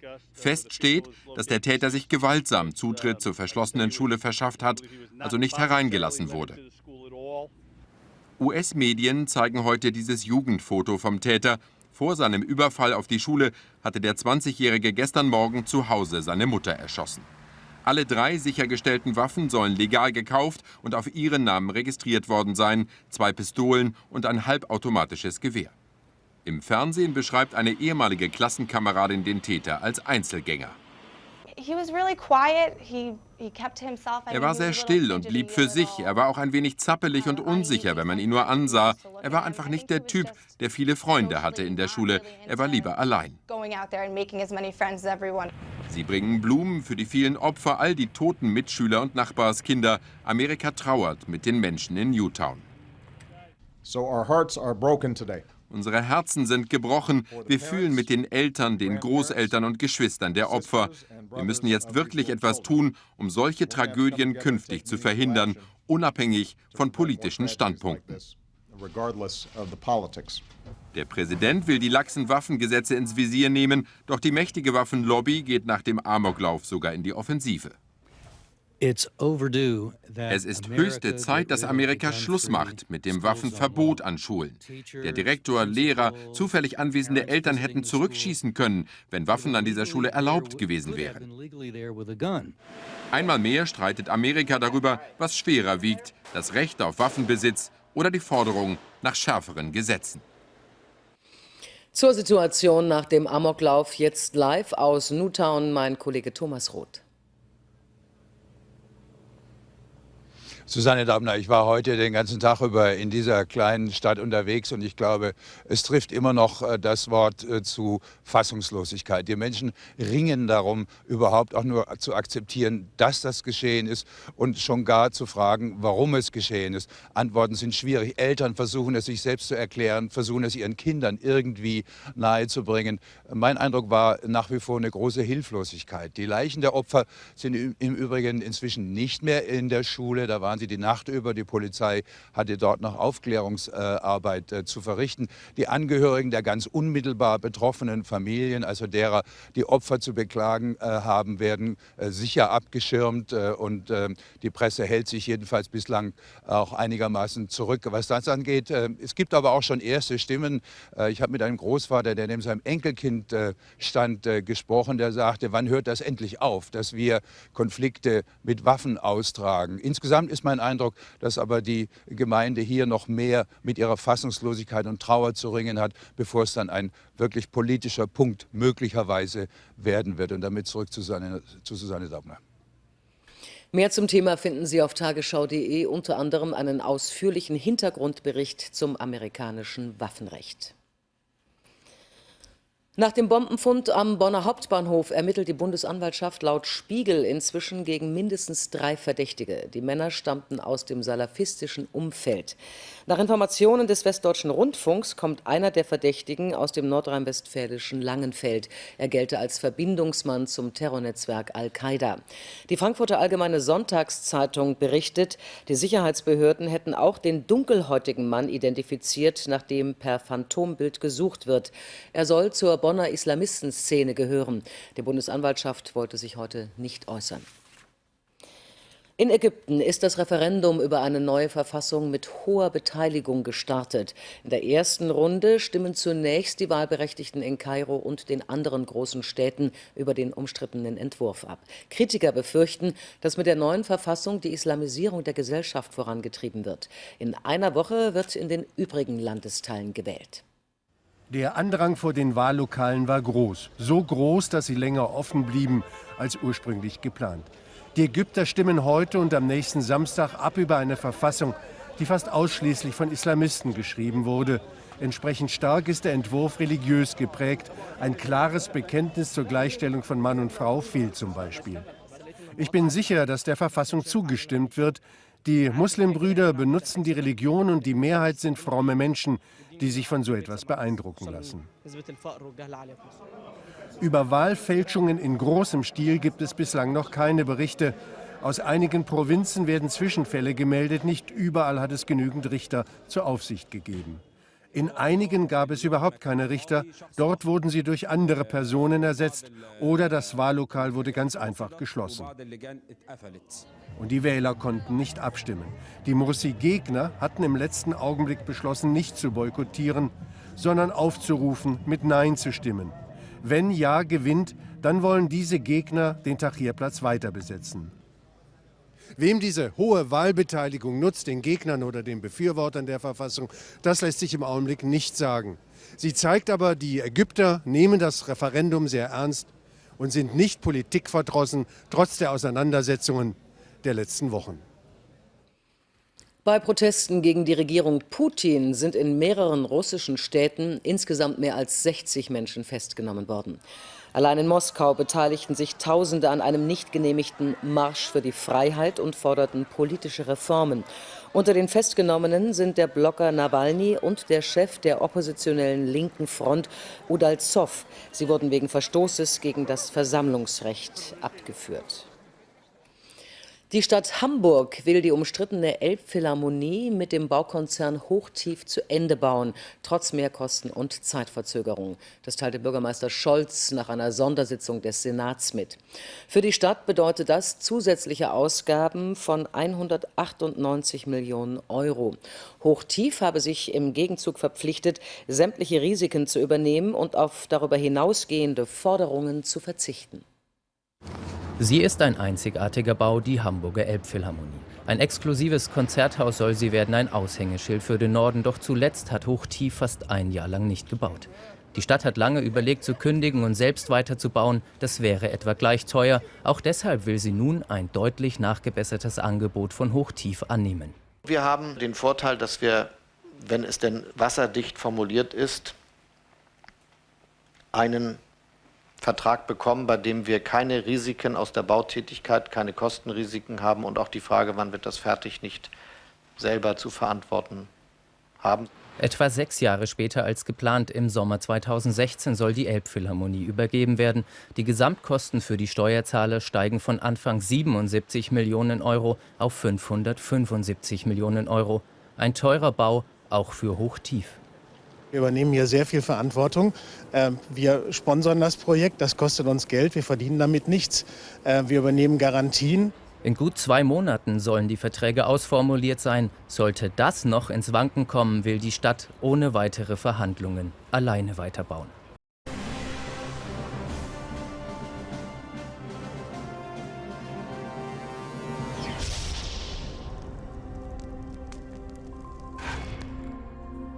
Sure. Ich war jetzt 4 Tage mit Weltuntergangsforschern unterwegs. Also nicht unterwegs, wir waren nicht unterwegs, wir waren an einem Platz. 4 Tage Weltuntergänge. Oh, Mann, oh Mann, oh Mann. Und bei dieser Tagung wurde dann eine Weltuntergangsskala, also die Skala gibt es ja in Mailand. Da hat man, von Weltuntergang ist ja von was ganz anderem die Rede, von Tragödien. Da wird gesungen und parliert und so weiter. Und dann gibt es aber eben auch die Skala, das ist dann so eine Einordnung, welcher Weltuntergang ist denn am wahrscheinlichsten, so wie bei Erdbeben, gibt ja die nach oben offene, wie heißt die nach oben offene? Richterskala. Richter, genau. Die nach oben offene Richterskala. Das ist auch ein schöner Ausdruck. Aber bei den Weltuntergängen gibt es natürlich auch eine nach oben offene Skala, wobei ich es ja erstmal schön finde, hier ins Studio zu kommen. Nach so einer Weltuntergangsgeschichte bedeutet, hier trifft man erstmal auf 100% Wahrscheinlichkeit. Nämlich darauf, dass der Stuhl garantiert nicht da ist, wo er hingehört. Nämlich da, sondern er steht irgendwo rum. Das ist eine 100% Wahrscheinlichkeit. Das wäre also in der Skala ganz, ganz oben. Also was passiert denn garantiert? Garantiert. Naja, garantiert ist es natürlich so, dass die Welt erstmal gar nicht untergeht. Das würde ich erstmal auf den ersten Blick so sagen. Denn im Grunde genommen, was heißt schon Weltuntergang? Von welcher Welt ist denn da die Rede? Von Ihrer Welt, von meiner Welt, von deiner Welt? Womöglich von unserer Welt. Also ich habe mir jetzt gedacht, ich erzähle das mal so ein bisschen, was dann wissenschaftlich darüber ausgesagt werden kann, wie wahrscheinlich es ist, dass die Welt auf eine bestimmte Art und Weise untergeht. Also so ein Potpourri. Tada, tada, ich zeige Ihnen die schönsten oder unwahrscheinlichsten oder wahrscheinlichsten Weltuntergänge. Meine Damen und Herren, eine der schönsten Weltuntergänge wäre natürlich, wenn eines Tages die Welt überhaupt nicht mehr da wäre. Also man wacht morgens auch nicht auf, man kann ja nicht sagen, man wacht morgens auf und die Welt ist nicht mehr da, denn man gehört ja zur Welt und dann wäre die Welt einfach vollkommen weg, also total weg. Das heißt, man würde es auch noch gar nicht mitkriegen, man könnte noch nicht mal eine Wahrscheinlichkeit dafür ausrechnen, dass die Welt eben untergegangen ist oder man könnte auch keine angeben, man kann überhaupt nichts mehr machen, weil es gibt nichts mehr, gar nichts. Also Kein Bild, kein Ton, kein nix. Keine Kamera, nix, gar nichts, kein Kaffee. Muss ich doch mal hingehen, um mich wieder zu beruhigen. Koffein soll ja gut sein, zur Beruhigung teilweise. Also das Gehirn freut sich über das Koffein. Also das hat die Wahrscheinlichkeit 0, dass eines Tages die Welt total weg ist. Total, also alles weg ist. Das kann ich gut sagen, weil wenn sie eines Tages total weg wäre, können Sie hinterher nicht sagen, der hat ja gelogen, weil es gibt uns ja nicht mehr. Okay, dann, was haben wir denn noch? Materie. Es gibt ja in der Welt Materie. Aus was besteht die Materie? Reden wir nicht über die dunkle Materie, von der wissen wir noch nicht, aus was sie besteht. Wir wissen nur, aus dem die leuchtende Materie besteht, aus dem besteht die dunkle Materie nicht. Also es ist eine Negativdefinition. Die dunkle Materie ist nur schwer und sonst nichts. Die leuchtende Materie, also so ein Zeug wie Sie und ich, jawohl, sie leuchten auch nachts, das besteht ja aus Protonen und Neutronen im Atomkern. Umgeben werden die Atomkerne von den negativen Elektronen. Das ist Materie, die mit Strahlung wechselwirkt. Das heißt, sie absorbiert Strahlung, verschluckt Strahlung oder sie emittiert Strahlung, das heißt, sie gibt welche ab. Fein. Jetzt gibt es Theorien, und zwar aus der ganz großen Klasse der Supertheorien, nämlich der Theorien, die möchte, dass alle 4 Kräfte vereinigt sind. 4 Kräfte, elektromagnetische Kraft, das ist die Kraft, die man spürt, wenn man einen Schraubenzieher in die Steckdose steckt. Die Schwerkraft, das ist die Kraft, die wir immer spüren, wenn wir in der Nähe von schweren Körpern sind. Oder wenn man mal einen getrunken hat und morgens nicht richtig aus dem Bett rauskommt. Dann haben wir die schwache Kernkraft, das ist diejenige, die dafür sorgt, dass im Atomkern auch mal ein Teilchen zerfallen kann. Und dann gibt es die starke Kernkraft, das ist die Kraft, die dafür sorgt, dass die Atomkerne auch zusammenhalten. Obwohl ja da gleichnamige Ladungen drin sind, die eigentlich dazu führen sollten, dass die Kerne wieder auseinanderreißen. Aber selbst diese Stabilität der Materie wird ja durch die Kräfte verursacht. Fein. Das heißt, wenn jetzt die Materie zerfallen soll, dann muss das ganz am Anfang muss es eine Urkraft geben, die dafür sorgt, dass zum Beispiel so ein Teilchen wie das Proton, sehen Sie es hier, das Proton, da, eine rot-gelbe Kugel, das Proton zerfällt. Und alle Versuche herauszufinden, ob denn das Proton nun langfristig zerfällt, und langfristig bedeutet hier wirklich langfristig, also 10 hoch 33 Jahre, das ist richtig lang, wenn man bedenkt, dass das Universum nur 13 Milliarden Jahre alt ist, also 1,3 mal 10 hoch 11. Also Sie sehen, da sind noch 22 Größenordnungen, da geht noch was. Also 10 hoch 33 Jahre ist ziemlich lang, das heißt, man braucht einen riesengroßen Tank, um herauszufinden, ob die Materie zerfällt. Resultat bis heute, Materie zerfällt nicht, tut sie nicht. Also auch dafür gibt es eine relativ geringe Wahrscheinlichkeit, dass auf diese Art und Weise die Welt unterginge, dass auf einmal die Materie zerfiele, also der Stuhl zerfiele, ich zerfiele, der Benny zerfiele, die Kamera zerfiele, das Studio zerfiele, das ZDF zerfiele und was. Gut, damit haben wir das schon mal hinter uns. Nächster Punkt wäre natürlich, es könnte aber doch sein, dass wenn die Materie sich zu Objekten zusammengeballt hat, von denen man ja sonst nichts weiter weiß, außer dass sie schwarz sind. Sie wissen schon. Ist klar, worauf es jetzt hinausläuft. Schwarzes Loch. Brauchen wir nicht mehr drüber sprechen, ne? Schwarze Löcher, wissen Sie Bescheid, ich weiß Bescheid. Jetzt ist das Sonnensystem, nehmen wir mal das als unsere Welt an, jetzt schon 4,567 Milliarden Jahre alt. Das heißt, innerhalb der letzten 4,567 Milliarden Jahre ist offenbar kein schwarzes Loch in unserer Nähe gewesen. Es gibt ja schwarze Löcher, das weiß man. Und zwar viele. Also in der Milchstraße vermutlich Tausende, zigtausende. Es gibt ein großes schwarzes Loch im Zentrum unserer Milchstraße. Und was für eins? 3 Millionen Sonnenmassen. Aber das Ding ist 27.000 Lichtjahre von uns entfernt. Aber könnte uns denn vielleicht ein schwarzes Loch nicht näher kommen? Also könnte vielleicht sogar eines durch die nicht durch die Milchstraße, sondern durch das Sonnensystem fliegen? Oder Frage, könnte denn die Sonne zum schwarzen Loch werden und dann eines Tages alles in sich zusammen und so weiter und so weiter? Nein.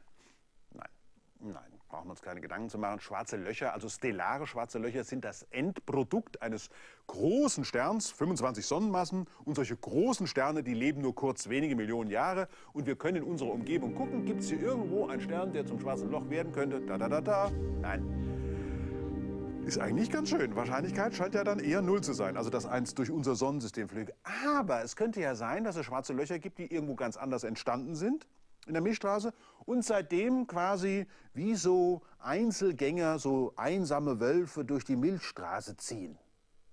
Solche gibt es. Also es sieht danach aus, als wenn es sie gibt. Damit bedeutet das, dass die Wahrscheinlichkeit für einen möglichen Weltuntergang, dass ein schwarzes Loch unser Sonnensystem durchstreifen könnte, zumindest nicht 0 ist, sondern sie ist nicht groß angesichts des riesigen Volumens, denn ein schwarzes Loch wirkt ja nur direkt in der Nähe. Also von sich. Also nur da, also wenn Sie jetzt mal denken, die Sonne hat heute 700.000 Kilometer, die müsste auf 3 Kilometer zusammenschrumpfen und die wird ja nie ein schwarzes Loch. Warum nicht? Na? Ja, genau. Habe ich nicht aufgepasst. Hast du nicht aufgepasst, weil nur große Sterne, die 25 Mal so schwer sind wie die Sonne, schwarze Löcher werden. Die Sonne ist naturgemäß nicht so schwer. Sie ist ja nicht 25 Mal schwerer als sie selbst. Sie ist ja nur mit einer Sonnenmasse, das heißt, sie wird nicht zum schwarzen Loch. Und was wollte ich denn sagen? Genau, wo wollte ich denn hin? Also das wird nicht passieren, aber nur damit Sie eine Ahnung haben, also wenn die Sonne auf 3 Kilometer zusammen schrumpfte, dann würde natürlich die Schwerkraft dieses 3 Kilometer Brockens genauso groß sein wie der von einer Sonnenmasse. Das heißt, die Planeten blieben alle auf der gleichen Bahn, aber würden natürlich alle erfrieren, weil ein schwarzes Loch zeichnet sich dadurch aus, dass es nicht strahlt. Das ist ja schwarz. Also, es könnte durchaus sein, dass eines Tages mal irgendwann ein schwarzes Loch aus irgendeinem Teil der Milchstraße durch unser Sonnensystem fliegt, aber es ist sehr, sehr, sehr unwahrscheinlich. Kommen wir näher ran. Könnte es vielleicht sein, dass eines Tages mal ein anderer Stern am Sonnensystem vorbei flöge und damit die Stabilität der Planetenbahn gefährdete? Gucken wir uns um. Ja, wo sind wir denn? Wir sind in der Milchstraße. Was ist in der Milchstraße so los? Wie ist die mittlere Dichte in der Milchstraße? Also die mittlere Abstand von Sternen in der Milchstraße? Oh ja, da kann schon was passieren. Also wenn du hier zu nah am galaktischen Zentrum bist, dann kann es passieren, dass schon mal so ein Stern nur ein halbes oder vielleicht auch nur ein Zehntel Lichtjahr an dir vorbeifliegt. Und dann hast du Probleme als Stern mit deinem Planeten. Dann werden die instabil. Aber bei uns, da wo wir sind, wir natürlich wieder.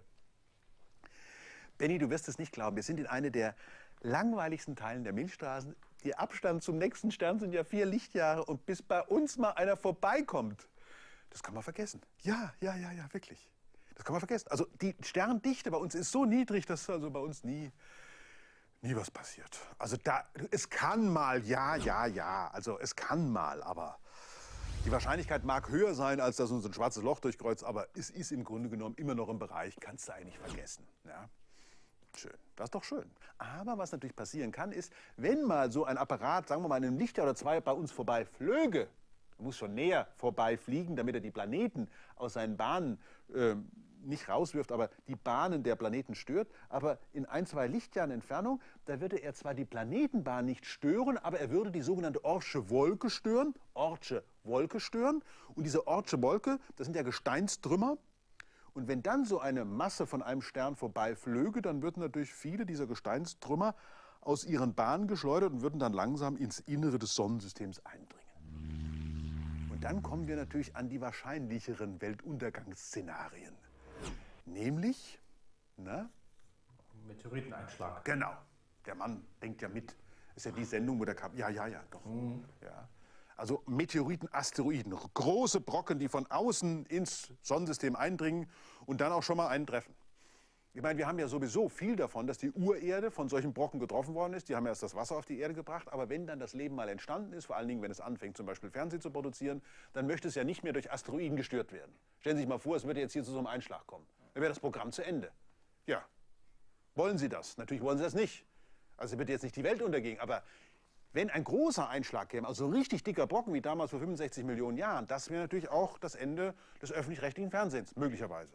Denn wenn so ein Apparat einschlägt, dann bricht auf einem Planeten wie der Erde die gesamte Kommunikation zusammen. Warum? Naja, weil so ein Apparat natürlich, also nicht der Fernsehapparat, nein, Entschuldigung, das sind jetzt die Assoziationsketten bei mir, sondern wenn so ein Eindringling hier in die Erde einschlüge, dann würde natürlich sehr viel Material in die Atmosphäre geschleudert und damit wäre die gesamte Geschichte sozusagen, das globale WLAN-Netz würde zusammenbrechen. Kein GPS mehr, kein Fernsehen mehr, kein Telefon mehr, nichts mehr.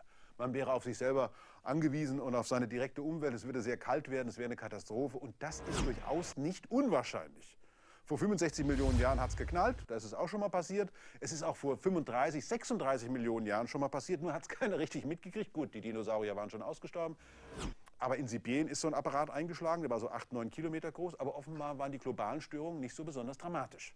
Also sowas kann immer mal wieder passieren. Wahrscheinlichkeit ist durchaus nicht gering. Aber immerhin noch so, dass es nur einige, oder alle 100 Millionen Jahren passiert. Das können Sie sich ausrechnen, 65 Millionen Jahre, 100 Millionen Jahre bleiben 35 Millionen Jahre.